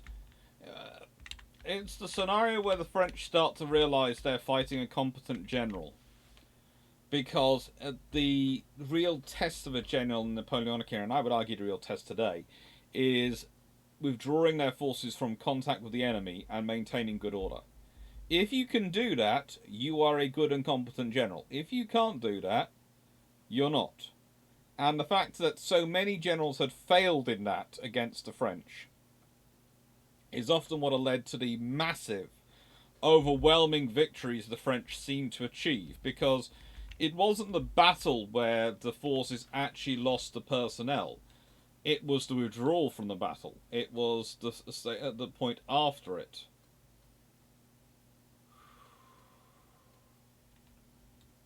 How long do you think we're going to have that wood collection system for?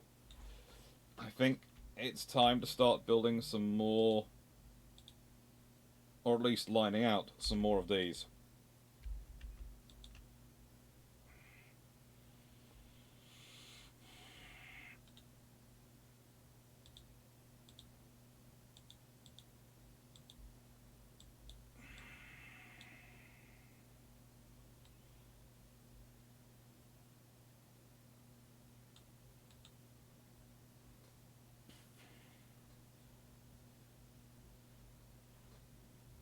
Which he did Basacco and Quatrebas, and there's now a bit of brilliance for the 100 days.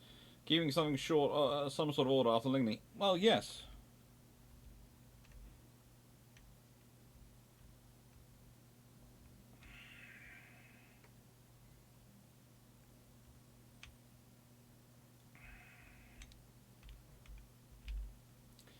It's a skill to keep an army together under those circumstances.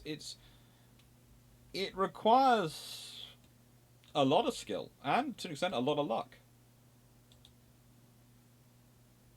If you're managing to keep your army together under those circumstances, you're doing your job.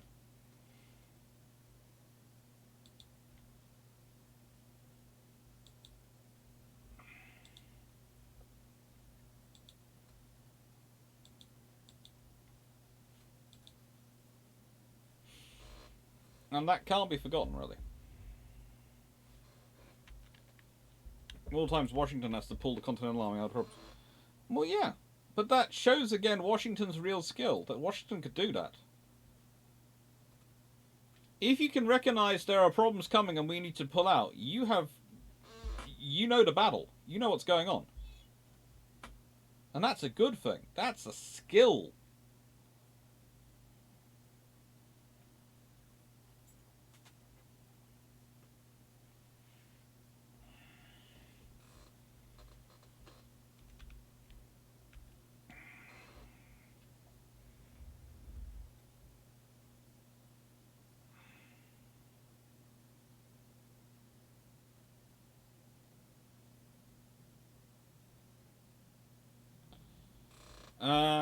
Captain of the Burn or Samuel Pepys' job?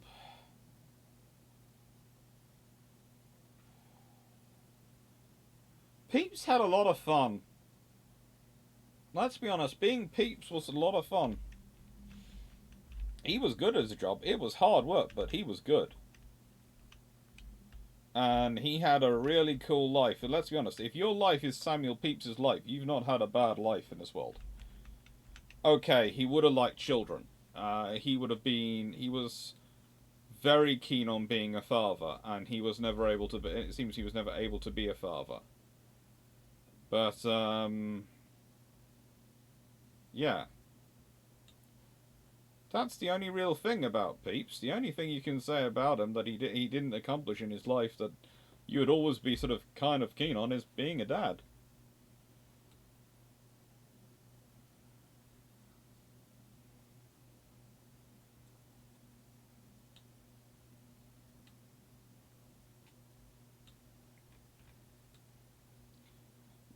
They're flooding. I don't think I will have those for long. I don't think I will have these for long.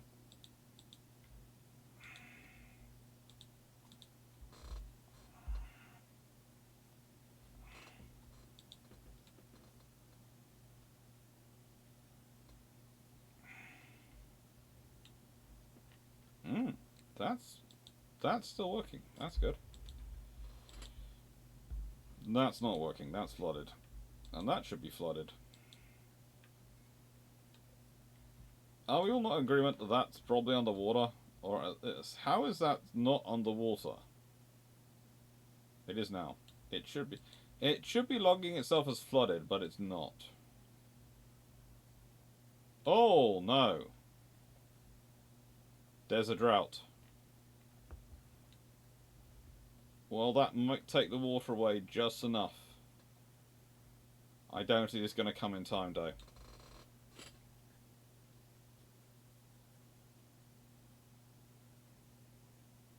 A competent administrator as well as politician, let's be honest. That's the thing. We often too often these days we presume competent politician equals competent administrator, and it doesn't. And honestly, you need them to be for the top jobs. They need to be both. But the trouble is getting someone who's a competent administrator, a competent politician, and a competent public speaker, so can deal with all the modern constraints of modern politics, is frigging difficult. So actually, what you ultimately need is someone who can build a team of good advisors and listen to them. And that is a whole different skill set, which I don't think is often taught, because we often teach people teamwork in schools and other scenarios, but actually teaching people how to build and select a team, that is not something we necessarily teach the skill of. And it is a skill. Building and selecting a team is a skill. Working out how to balance people, working out how to balance conflicting personalities and different perspectives into a team that will work together, that is a skill.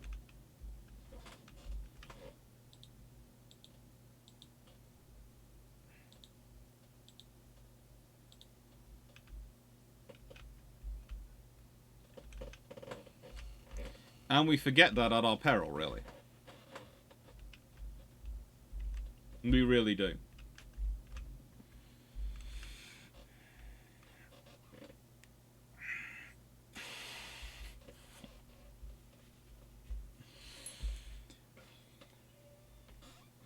They taught teamwork. So, if you think about it, that's what quite a lot of team sports, etc., and things like that are about. And the group projects, which you normally get set as part of schooling, they're normally about that sort of scenario. But if you consider it, in group projects, it's either assigned a group by your teacher, or you pick your friends. And again, that might not be the most sensible thing to do, because your friends might not have all the skills you require for the group, but they're your friends, but they don't necessarily have the skills you need to succeed. You might have duplication of skills. You might have not. You might have just a dearth of the proper skills. So you need to sort of think these things through when you're doing this stuff.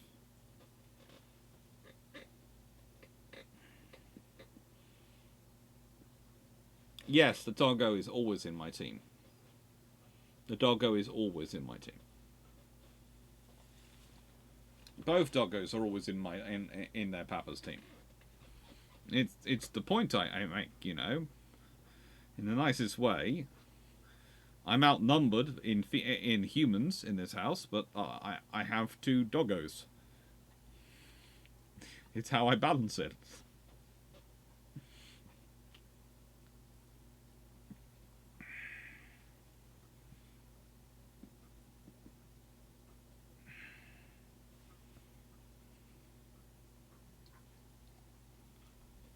Malaga, they do poor research assistants if they weren't on their team. They are good research assistants. They are very, very helpful. They try very, very hard. Don't they?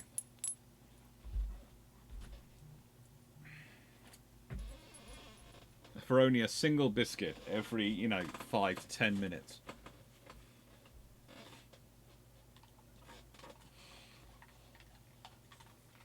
Have they learned the Druida solar system yet? Not quite, but actually they have. He has learnt to occasionally help me with books. Occasionally. He has a little truck he occasionally likes to pull, and that I can put books in. When I'm taking books backwards and forwards to the house, he has a little. This one has a little truck. We actually. When I say a little truck, it was something which we sort of had as a little sort of trundle thing we could pull along in the garden for helping with garden work and moving stuff around. And I got it because, as I've mentioned before, my sister's an amazingly skilled and capable engineer, but she's also dyspraxic, so occasionally she has days when carrying stuff is less fun than others, when she's very tired. So we have a little trolley. And, well, this thing's decided that actually it's not the humans who pull the trolley, it's the dog. So, yeah. He takes it in his mouth and walks along with it, going, pulling it along. He has fun with the steps in it. Or rather, he tries to take it over the rock garden, because he's figured out he won't go up and down the steps, and that's even more fun. And it's a case of, yes, it's not very happy.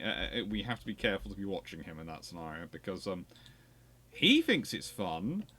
The person who's planted the rock garden, and who the rock garden has been very important to for the last many, many years, is less than infused by the poodle moving it from the rock, taking the things over the rock garden.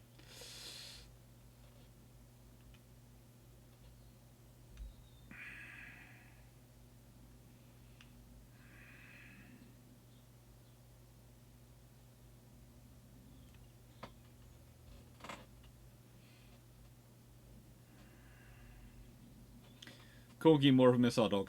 Corgi is a herding dog, and the Corgis really are herding dogs. They really do like to herd things. I know. You get herded and you're not so sure about it, but you go along with it because he's your brother and you're trying to... You just don't like... You like a quiet life. Corgi potatoes. You see, I know where that comes from, but... Oh, good lord. Hello! You've arrived.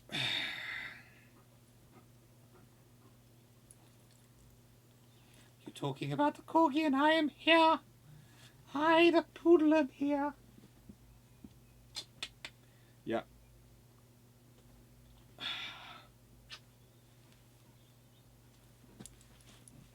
And yes, he has a woolen coat and he wears a cardigan. He did decide he was going to divert the conversation. In typical poodle fashion.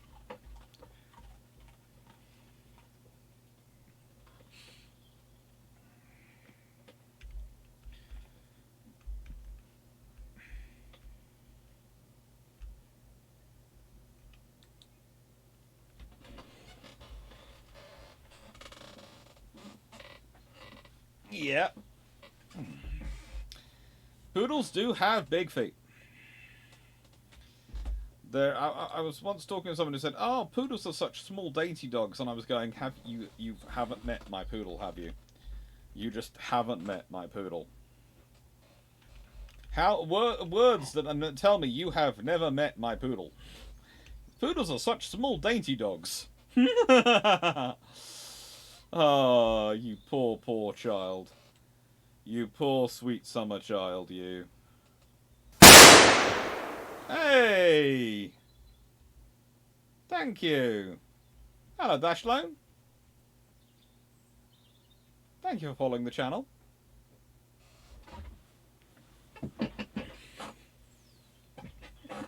I like that it does that. I wish I could arrange alert systems in YouTube. I can understand why they don't have the alert systems in YouTube, but I wish they could. You could. Yes, we're all addicted to Timberborne. Talking about Timberborne and discussing naval history in Warhammer is a lot of fun. My engineering students got me into this. This is what I find interesting. It's my engineering students which got me into this game. because they love the ecological similarity of it, and they also love the fact that, in their words, the beavers never tire. I mean, love history. Alex, why do you have a huge paw-shaped bruise on your face? I was talking about the corgi. Look, to be fair, both of them can do that. I have had a bruise on my chest from where the corgi decided it was lunchtime and he was just doing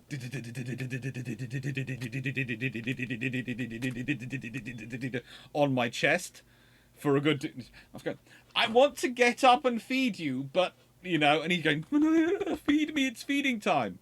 And then I looked at him and went, I've actually got a red chest from that. Things are, I'm not addicted to Timberborne. I've yet to buy it. I think if you do buy it, you will enjoy it. Yes, levies are good for farming spaddock and cattails. And you'll notice there is a section along here where farming is exactly what you can do in this one.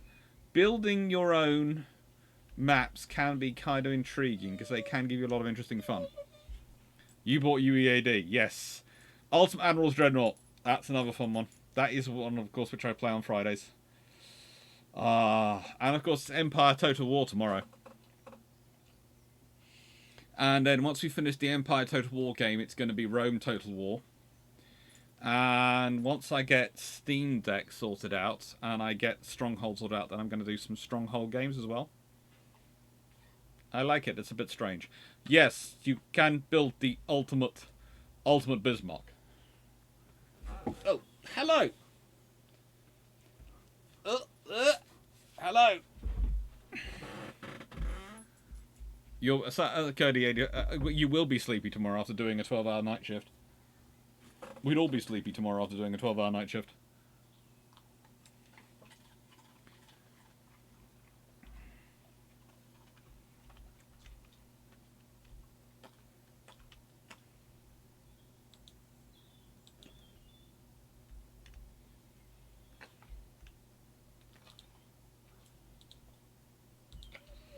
Actually, it was an interesting conversation we were having earlier about which Primarch is closest to which person from history. Because now I'm starting to think through and go through them and go, well, the Phoenician is supposed to be modelled on, I presume, Alexander the Great. Or something like that, but he's not really. Well, again, maybe before the demon starts to inhabit him. But Alexander the Great was always slightly more subtle than that.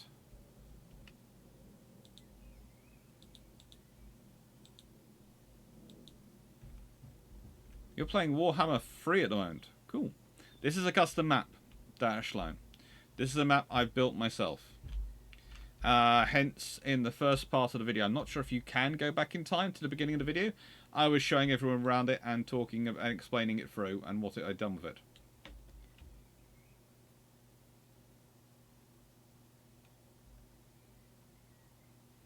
Oh, Stronghold is a piece of game. I wish they would stop beating around with 3D models and go back to the isometric but massive maps. They were good. The original Stronghold is better than Stronghold 2 and 3 by a long, long way. Frankly, I go back and I have got all editions of Stronghold because I love the first edition of Stronghold so much. And I honestly really, really, really do not enjoy Stronghold, the more recent Strongholds. They're nowhere near the same quality. Nowhere near the same enjoyment of game playing. It's one of those things. I think one of the problems with game design is people rarely ask the question, just because we can do something, should we do it? Because it is technologically possible to do this, is it necessarily the most sensible idea to do it?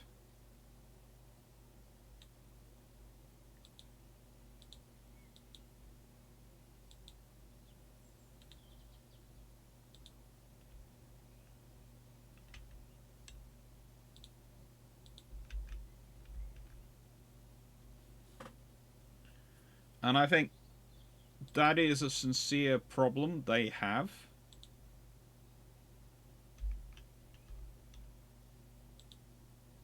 With those games. Because they don't think that one through. They don't think, is this necessarily the most sensible thing to do?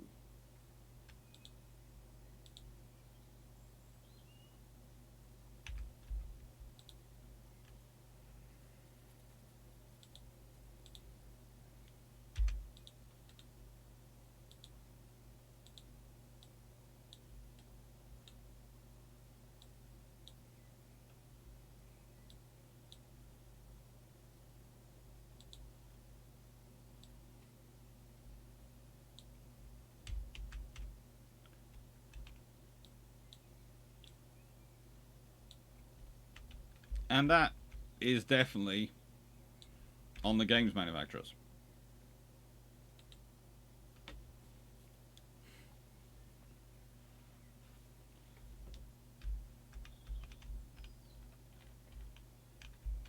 Oh, you know, this is a nice big lake down here. You can go right into this game.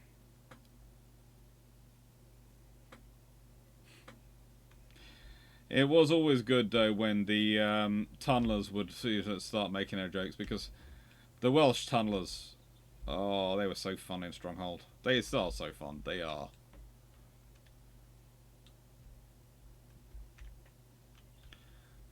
Yeah, I have to say, some of the Total War functionality, some of the stuff which has come in with some of the games, you sort of go, why?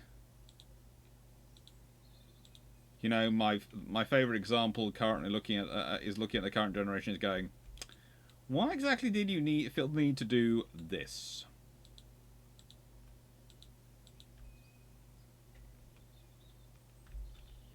What exactly made you think that this was a good idea?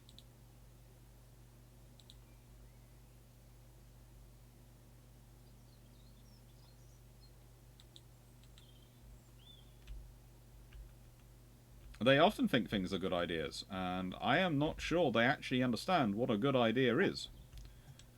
Because when they get visited by the good idea fairy, I don't agree it's a good idea.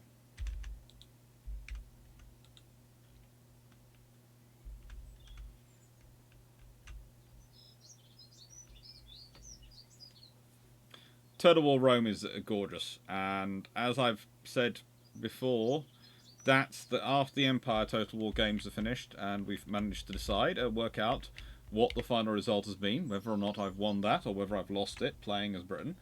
Uh, Empire Total War is the next one, and then Medieval Total War, because again, that is a game which gets a lot of mistreatment. It doesn't get the love it deserves. It really doesn't.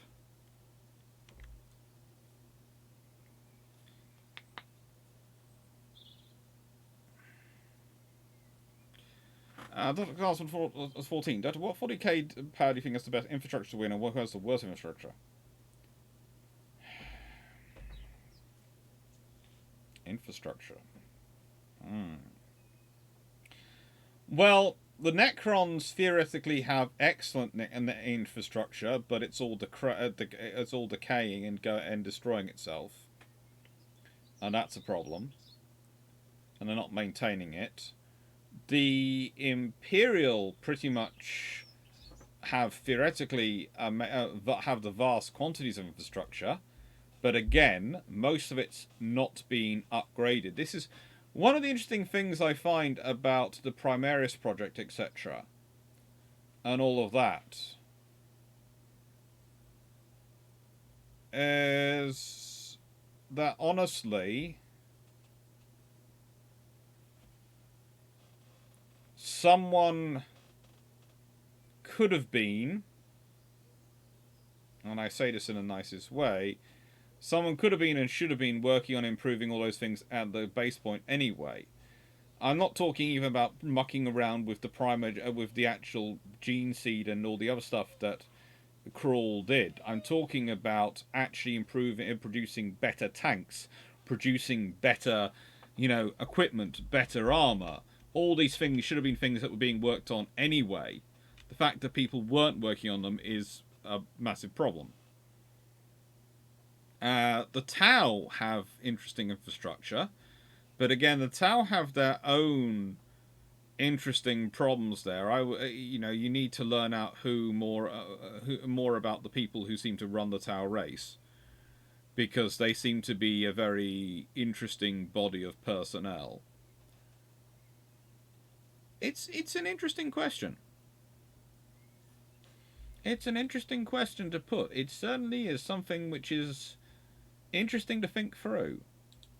Who has the best infrastructure? I would, at the moment, of course, the Orcs have virtually no infrastructure as we would understand it, but the Orcs don't really need infrastructure because they are basically mushrooms with anger issues. And mushrooms with anger issues don't tend to need much infrastructure. But saying that,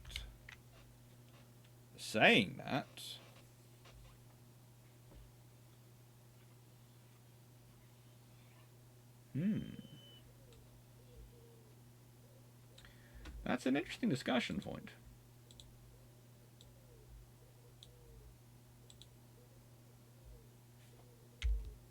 I think I'm going to change those to levies.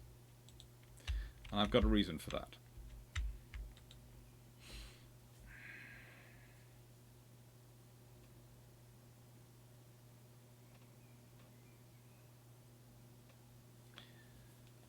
Yeah. Tyranids are... Again, Tyranid infrastructure is different from what we understand, from what anyone else would normally be. They're entirely a fleet-based organism from what we understand. But we don't really understand enough about the Tyranids to understand enough about the threat they pose. And that is the big problem with the Tyranids. We don't know. That's the issue. The Tyranids are a big... almost, we don't know what we don't know, so we can't work out what we need to know because we don't know what we don't know.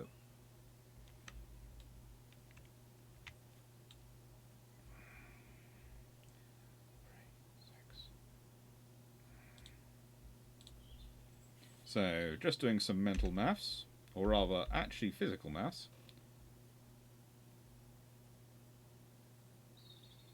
So I would want one there. One there, there, and then power goes up there, yeah. We honestly don't know. With the Tyranids, we honestly do not know what we don't know. And that's a problem. I need to wait till I've got 120 science points before I can do that.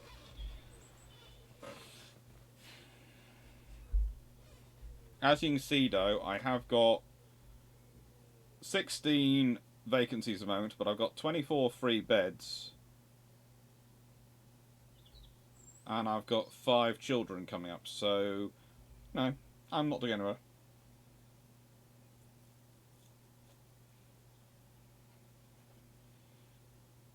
I don't know, didn't they retcon the feeling Nid theory? I'm not sure. I think honestly the hive mind is... it's probably more complicated than we presume, and the recent things... because I don't know how recently the book was published, but I only recently read the book. About the craft world, which was taken over by the Tyranids. And that intrigued me. What had gone on there. What went on there intrigued me greatly.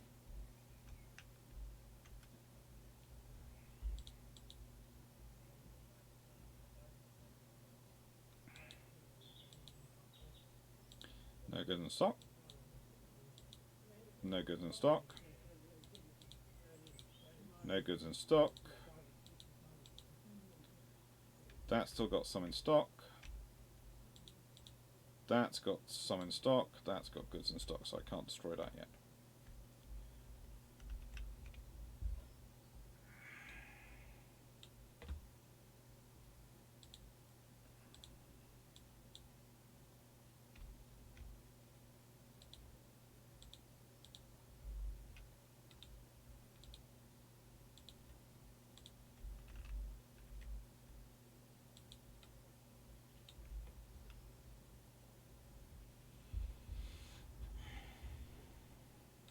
Timberborne is a dwarf fortress but with beavers.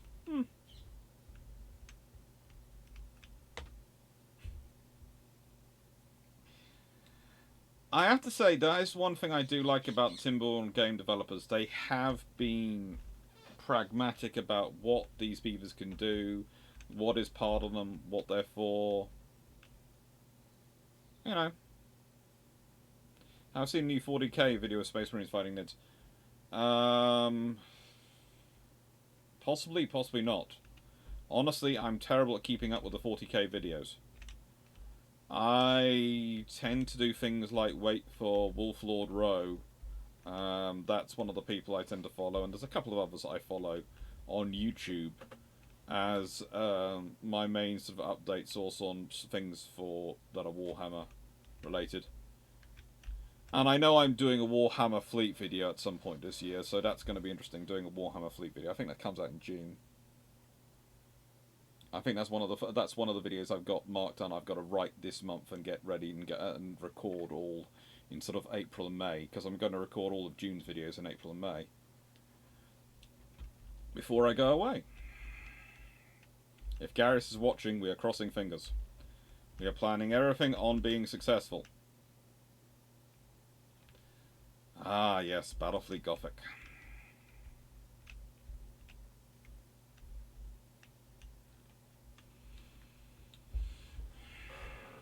There's a few houses which have no dwellers in them at all. Oh, good lord. Jazid, age 10, with Nangyu, age 42. That is an age gap relationship. I am proud of both of you.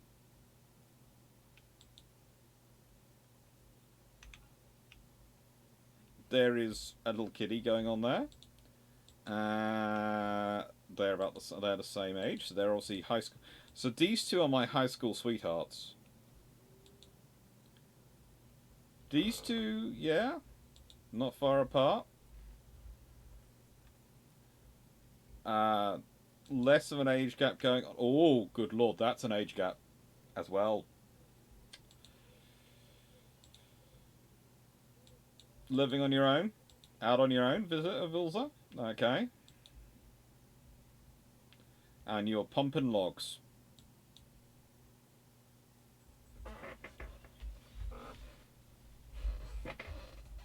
The Warhammer 40k fleet game is worth a play. And worth streaming. Yeah. Agreed. At some point, when I've got through the books I'm writing and various other things, Gareth, we are going to have to get together for some tabletop games and figure out whether we stream them or not. Because I think it could be a lot of fun. And probably have to drag the rest of our crew along as well, just so we have enough people that even when we get absorbed with what we're doing, there's someone talking to the camera. Sorry, am I the only one here that has no interest in 40k or Warhammer in general? Well, you see, my interest started because it's the big family games. And mostly I pick up... I am one of those I have one of those brains that picks up all sorts of knowledge. But also, I enjoy it because... Let's put it this way. It's rich enough that I can have discussions with people, kind of like with other things I use. If I want to present someone with a real Kobayashi Maru scenario, Kobayashi Maru scenario, a real no-win scenario for them to think about, I have to get them to take themselves out of it as well. And I have to give them something which is completely out of their realm. Because the trouble is with the Kobayashi Maru in Star Trek is that you're in personal command. And the thing is, you can get to that point, but you need to slow walk someone to it, in a way, for most people. Otherwise, they will all fail. Because people very rarely want to admit that they are in a no-win situation. So you first of all have to give them a no-win situation where they're not personally involved in it, so they can recognise what a no-win situation is. And then they can have a sort of template in their mind. And then you give them a historical example of a no-win situation and what someone did in it. and then you put them in there. So you give them the abstract scenario, then you give them a historical scenario, and then you put them in that scenario, and you go right, and you're in a scenario. You don't tell them there's no win situation, and then you see how they react to it. There's no Space Canada in 40k.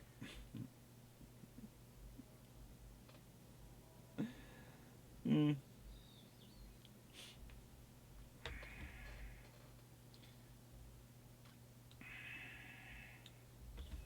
Nah, I can understand though. There are things, which just don't interest me in this world. No matter how hard I try. Um, Although it's quite hard to give examples of them because they're quite, niche things usually as a rule.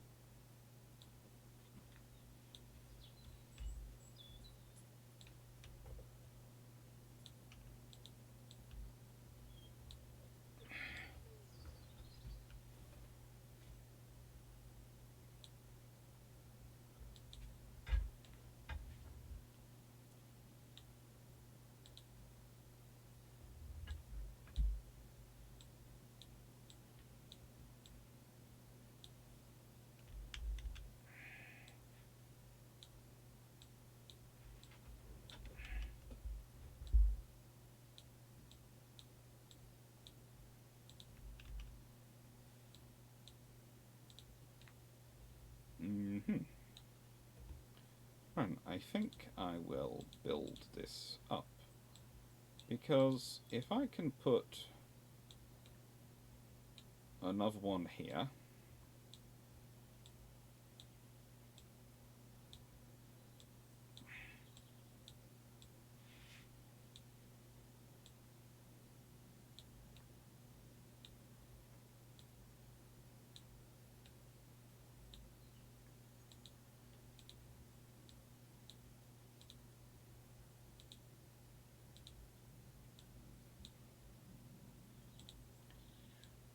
keep that there, that there, that there, and put power wheel there.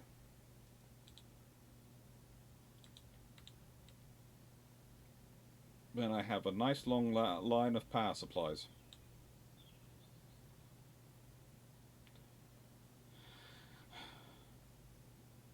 I think it was Space Crusade. Ah, yes, there are the Tower, the Space Canadians. I don't know the Tower, not the Space Canadians. No, trust me, the Tower, not the Space Canadians.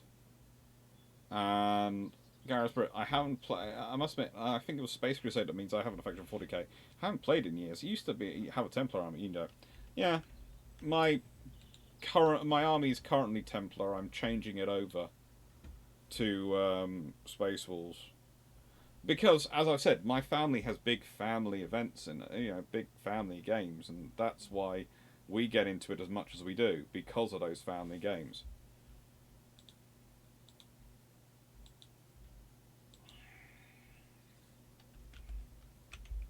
It's that family gaming that is our the reason for our getting involved in this stuff.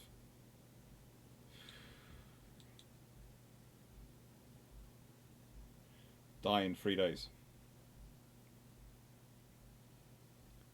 Actually, no, but they stole the names from Stargate, which is filmed in Canada.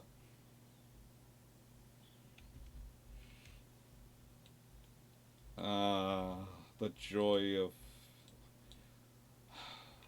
who stole what from whom.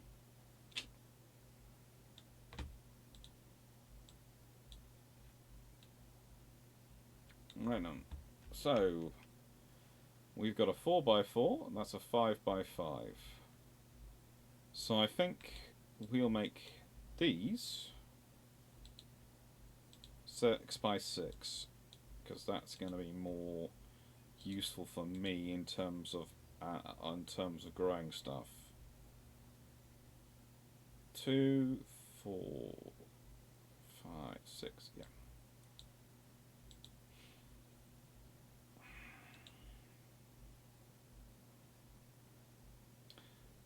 Sherva, Farsight's town name, the only traitor. In Tower history. Interesting. You see, I don't consider Farsight a traitor. He's considered a traitor by the Tau, but not by me.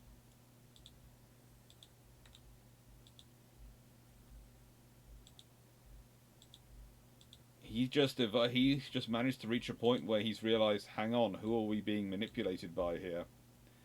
Because let's be honest, the Tau, if you look at what they're being manipulated by, there is another race which has been massively manipulated by others, and that was the Necrons. And look at how that worked out with the Catan. It's the word for a traitor in Gold. Oh, yeah, it is, of course. Very cool. Very, very cool that you remember that.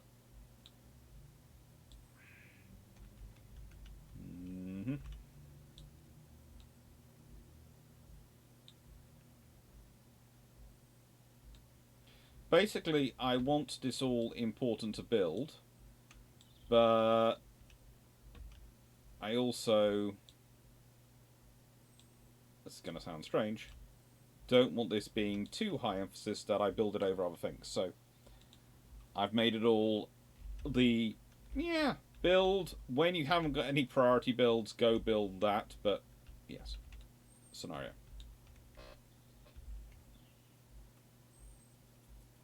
I enjoy this game. It is a relaxing game.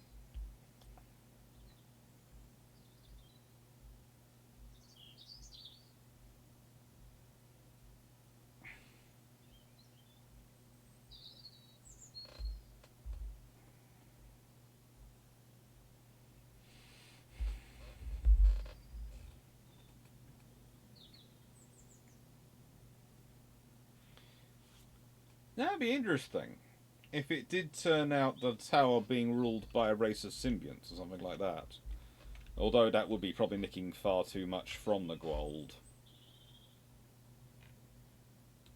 I'm sure they wouldn't be doing something like that. You know that then you've got both the Tyranids, who are who are sort of gene stealers, etc.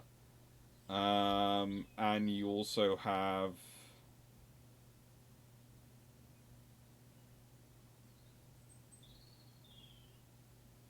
it would be interesting. It would be interesting.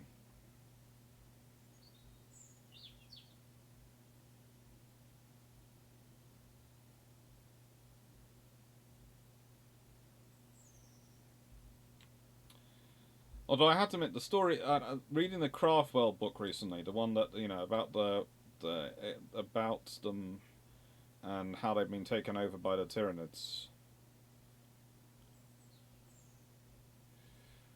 It was kind of, how do I put this politely?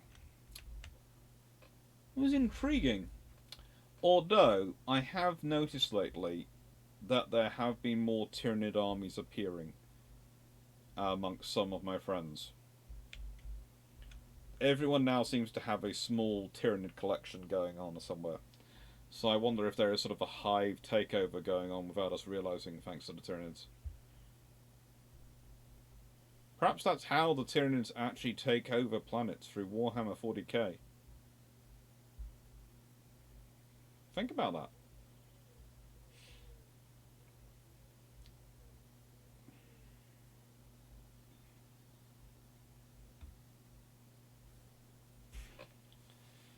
Double platform first. Get the double platform built.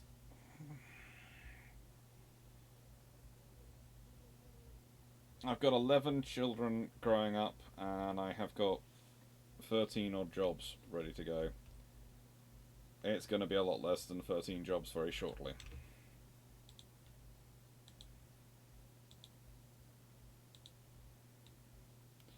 Because those 6 roles are going to go. Because they're going to get flooded. It's not a matter of if they get flooded, it's a matter of when they get flooded in this game.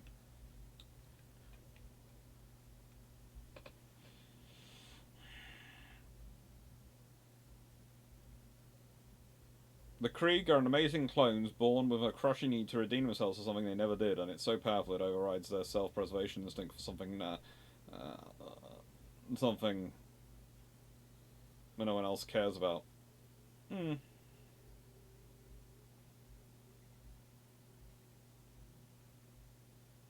The Krieg are interesting in Warhammer 40k.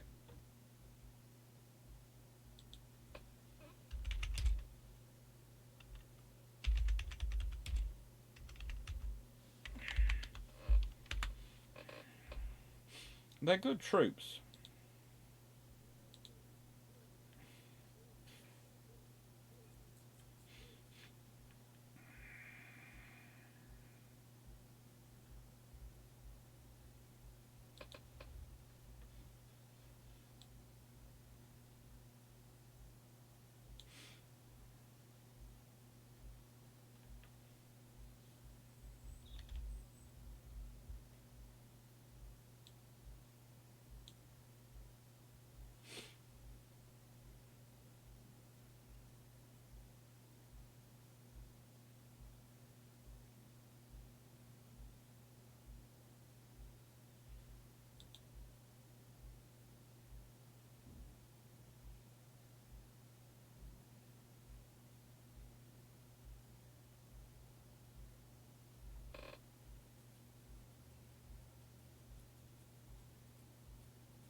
It happens. Sorry, just reminding myself about the Krieg story. I couldn't remember if it was Colonel Jerton or Durton, and it's Colonel Jerton. It's always nice to have an apocalyptic story.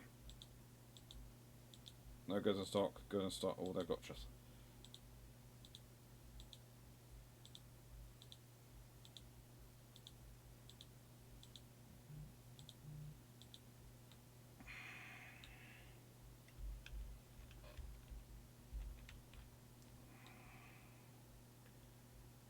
Right then.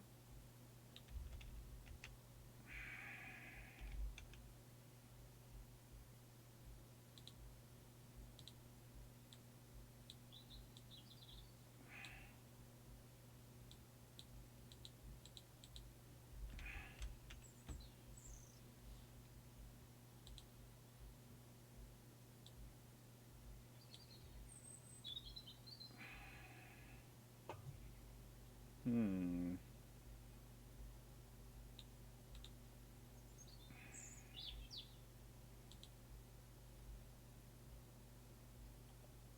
So let's delete this.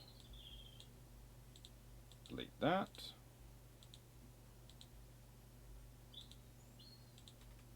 And put this here. And that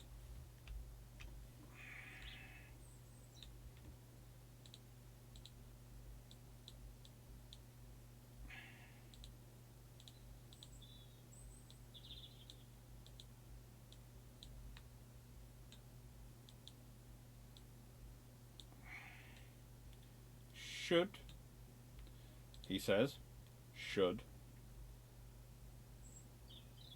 It's 12. Yeah, it's 12. Allow me to do that. And allow me to get some water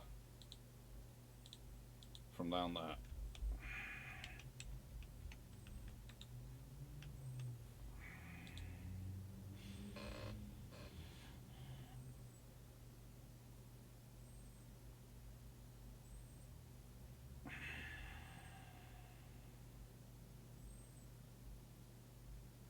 Okay, dear Lord, the thought of my models being sentient, the crazy that would happen.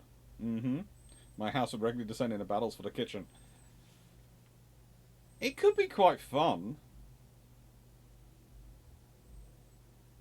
Then you have the Tanith. Yeah.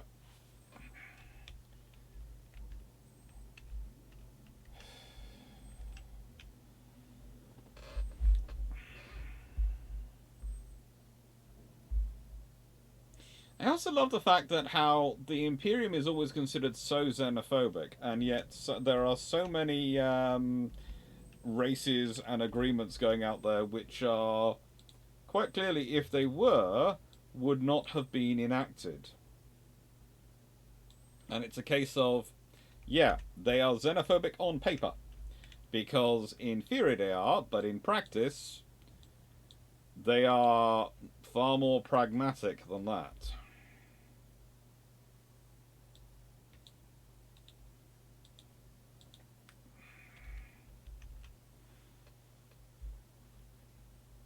Hmm.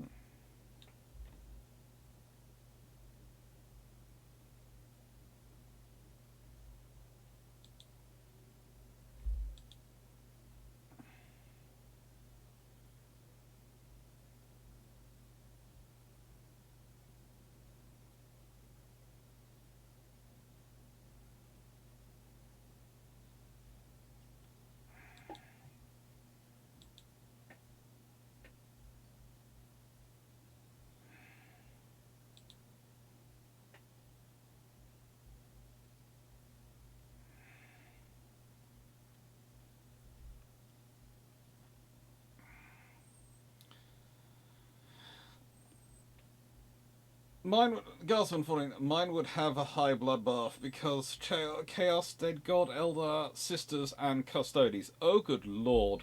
Yeah. Yours would be a really interesting battle. A really, really interesting battle, Garsman 14. Mine would mostly be a very quick and very imperial takeover because, let's be honest, they would all the senior commander in my family's house is probably my mum's Dante.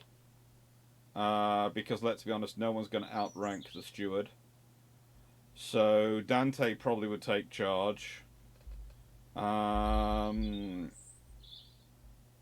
sister's current troops.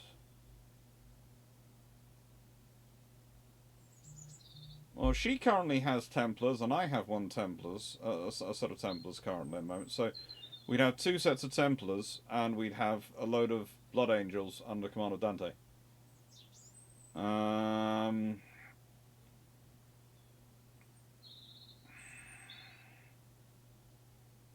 But my sister's considering transferring over to a Guardsman army and handing her Templars over to one of our cousins, or giving some of the troops where they're applicable to Mum to grow her army even larger. Because my mum's army is now large enough to, frankly, it's to say it's my mum's army is probably the largest army in the family.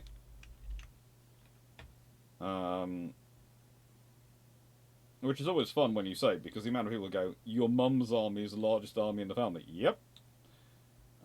Do not challenge my mum to a whatever you do. Do not. If my mum says the words to you, if you find yourself in a scenario where you're in the same sort of setting as my mum, and you go, "Yeah, Dada, how you doing? You know, having a lovely day," sort of thing, and you sort of go, she goes, how do you feel about a no limit battle, a Warhammer battle? And you just go, if you go, yes, yeah, you just bring our full armies onto this very, very large, massive, about. She's got one table that we have in the garage that she takes along to some of the family events that you can put up, which is quite literally, I think it's 6 by 6 feet. She's got two 6 by 6 foot, and she's got six. She's got one which is made up or can be made up of 4 4 foot by 4 foot panels. So it can no, it can be 8 foot by 8 foot. No, yeah, and she's trying to get the extra panels made up so she can make it even bigger. And because we've got a family one which can be sort of, well, we've got a family one which is a massive barn, which is basically used. That's when the whole family has the sort of their Christmas holiday get together battles, and yeah, her army is colossal. I think honestly, she probably has enough troops that she has rebuilt a legion. In terms of tabletop games.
So here she has the full. Yeah. Oh yeah. She has all vehicles. She has.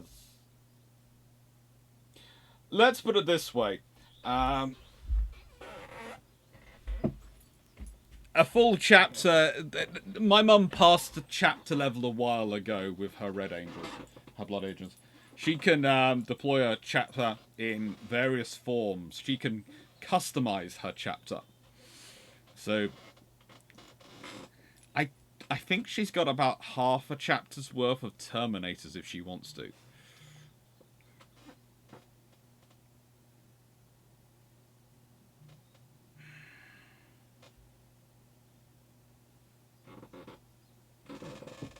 Gorgeous.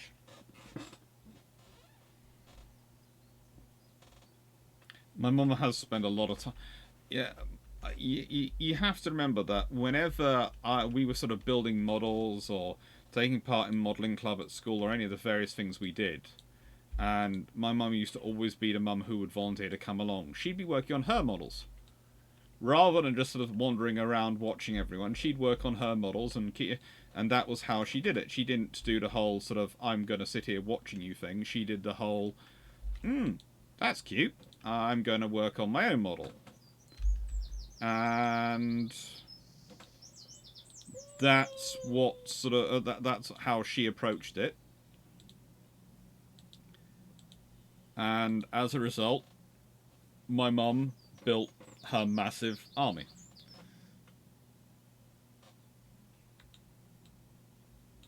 You know, my mum could never understand the parents who were just sitting there in model club just watching the kids. She just thought that was a bit, absurd.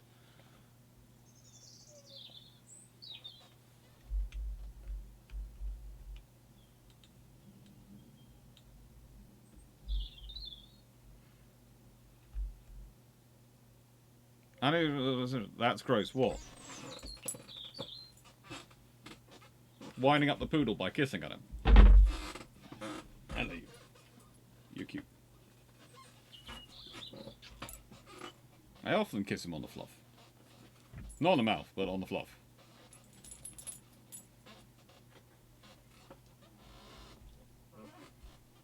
Hello. Hey. This bit. But there we go. He does regularly put a paw in my mush, so I have to put. I will put it this way. Of the parts of which probably come close to my mouth, that's probably the fluff on the top is probably clean. Is probably cleaner than everything else. Because he sticks his paws in my mouth quite regularly. Because he just does just the paw out and doesn't realise where it's going.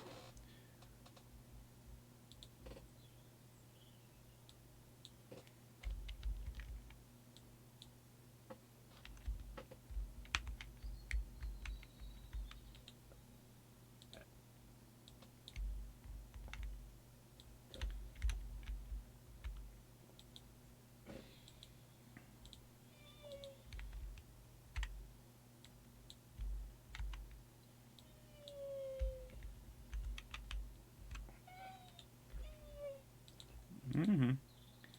I know. You're complaining. What are you complaining about this time?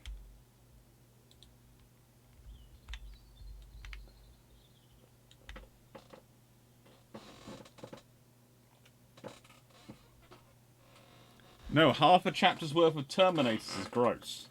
Oh, no, no, no. No, what's probably more worrying is that my mum has, I would argue, possibly the largest collection of dreadnoughts that you would ever want to face. In that she could probably deploy a company's worth of dreadnoughts in terms of personnel. Mm-hmm. And yeah, that's the other thing.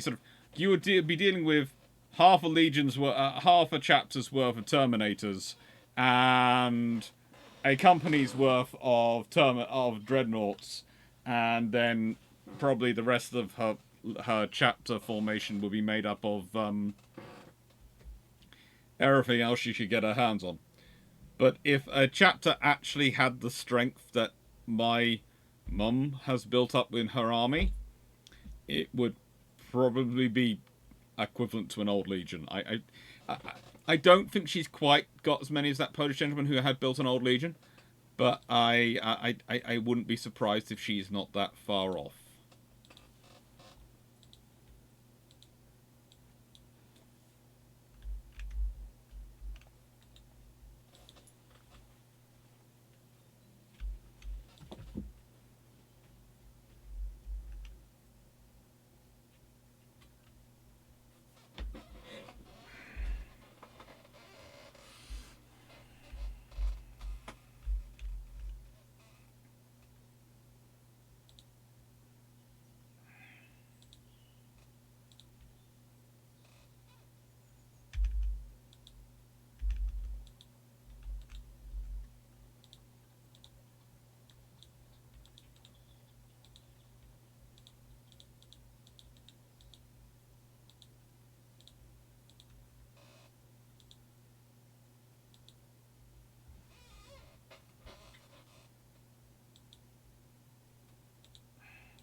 I'd have to persuade my mum to actually appear on camera, and that's the trouble. That's where the really problem comes.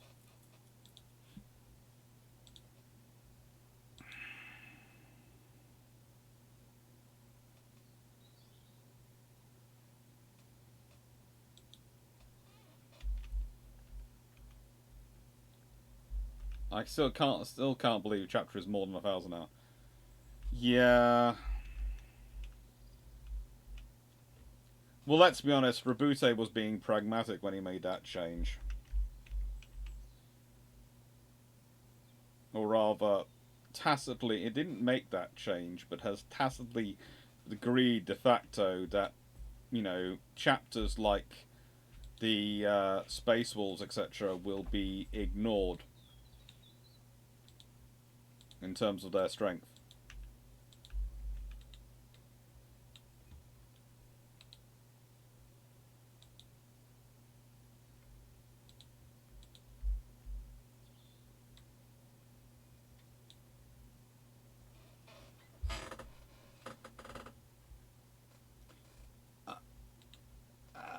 Most chapters are theoretically codex compliant, but then you have the definitions of how far along are their trainees into becoming Space Marines. That can have a big impact. And you have other issues which can come up.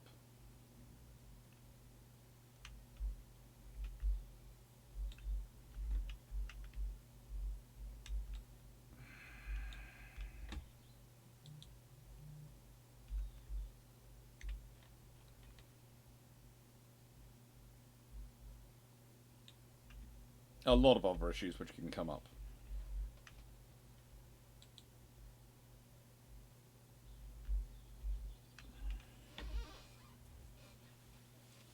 None now due to Gilman bidding it.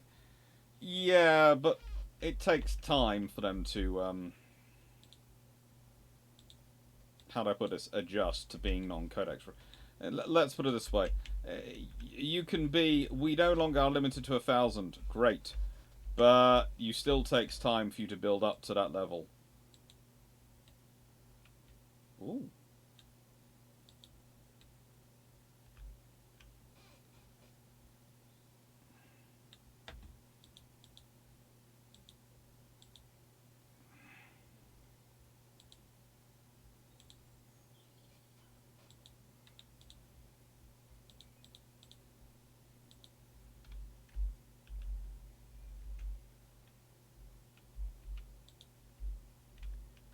Where are they all going to?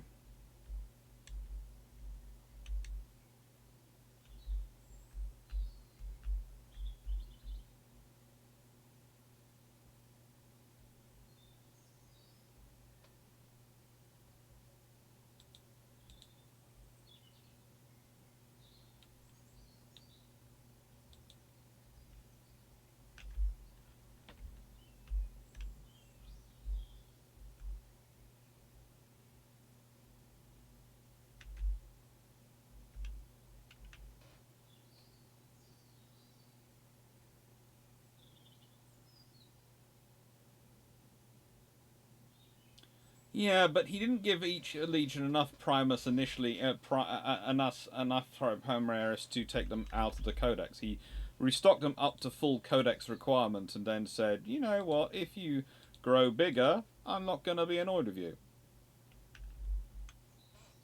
It's a sort of, yeah, it's a pragmatic approach to the situation. Because he needs legions to grow bigger, because even if he the legions which will grow bigger and fatter are probably the ones going to be not in the combat area, but they will slowly build up their troop numbers, and that's useful because he's going to need to launch crusades again. The thing is, he can't stay on the defensive. He has to go on the offensive. He has to.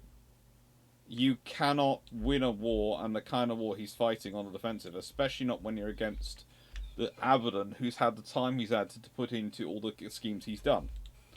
Abaddon has managed to prepare himself beautifully and accomplish all his little primary objectives along the way.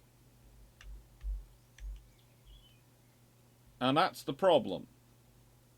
Abaddon has managed to accomplish his primary objectives.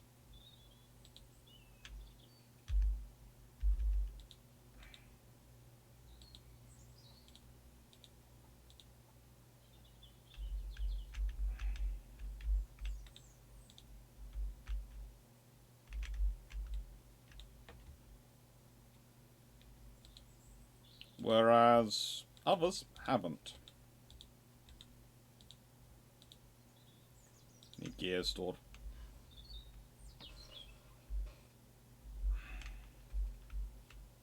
Wolves and Templars are really the only ones who don't. I'd say some of the Ultramarine chapters are looking pretty darn interesting to me at this precise time. And I have a feeling that Dante, if he could, would have the Blood Angels up at a lot stronger than they currently are. Mainly because there are, if you look at it, there are ways of getting around it while still being compliant. You know, you can have a lot of trainees. And that is the major thing you do. You have a lot of trainees, and you just go, "Oh yeah, so, you know, it's the thing is these people are all trainees, and so they aspirants, and they can become. That means that you don't run out of if you need to sort of get people to becoming full Marines very quickly. You can go, yeah, okay, yes, you guys are it. Enjoy."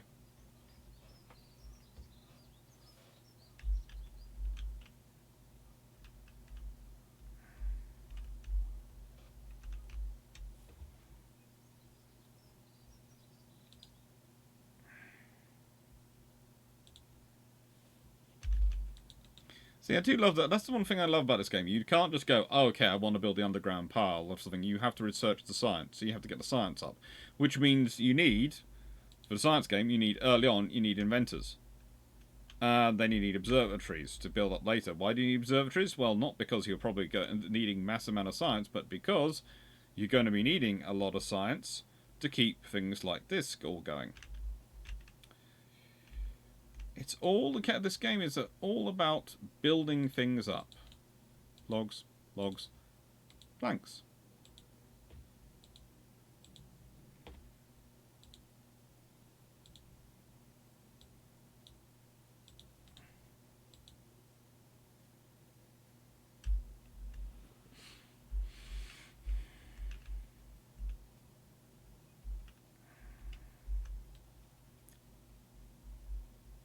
Now, what I need next, I need that running so I can get some gears in. And this is where Rogel will be useful. Pin Aban down in front of Rogel, the Master of Defense, and Rabute slamming the door shut with an attack. Yeah, but you know what it's going to be. It's going to be... in the nicest way, it's going to be strung out, so... Probably Lionel's coming out now this year. You'll probably get either Rogel or the Khan next year. I'm hoping it's the Khan, because I think the Khan will be interesting.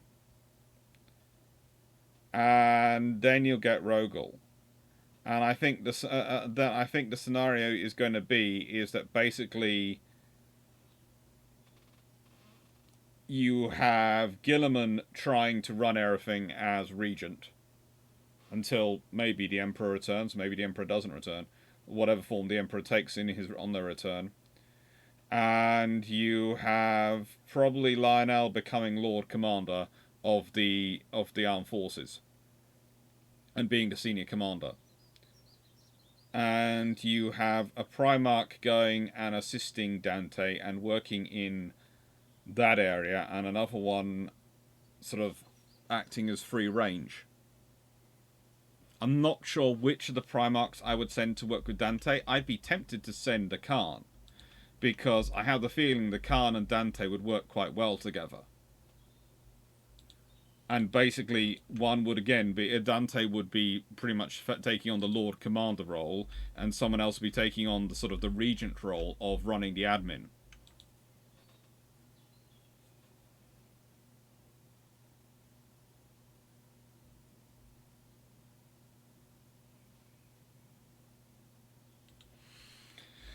If it's Russ that comes back next, if it's Wolf time, I was thinking they'd save Russ for the end, because Russ is kind of the big thing, and he comes in and he's the one who takes out Abaddon and lives up to his Executioner title. So he comes back in the Wolf, because I think they've got a lot of mileage in waiting for the Wolf time, and I think you can jump into it too soon, if that makes sense.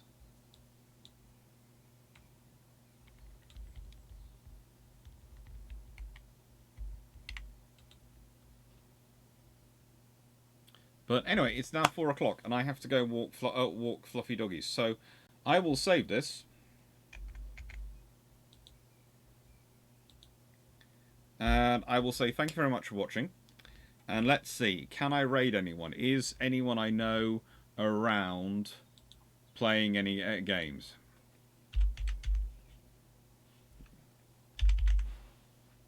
Garius the Brit is not live.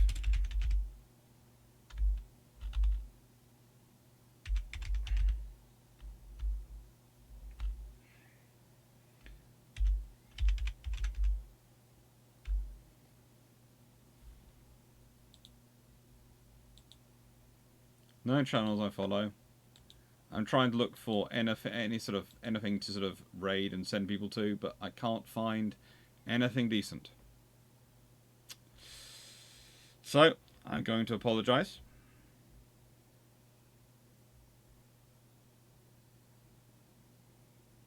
And say thank you very much for watching. I was hoping to find somewhere for you to raid and go off to, but no. And thank you. So I'll just say thank you for watching.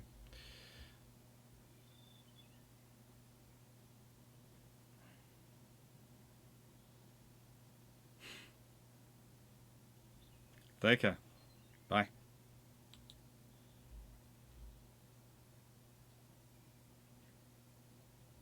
Oh yeah, and I'm just going to do this quickly. Thank you, Guardsman. Thank you, Ali Loves History. Thank you, King's Rook. Thank you, Cody88. Thank you, Garius the Brit. Thank you, everyone who's subscribed and who's following the channel. Thank you, all of you. And thank you, Malagan1. And thank you... Oh, thank you, everyone. And it was very nice to have you, Cody88. And good luck with your night shifts. Take care.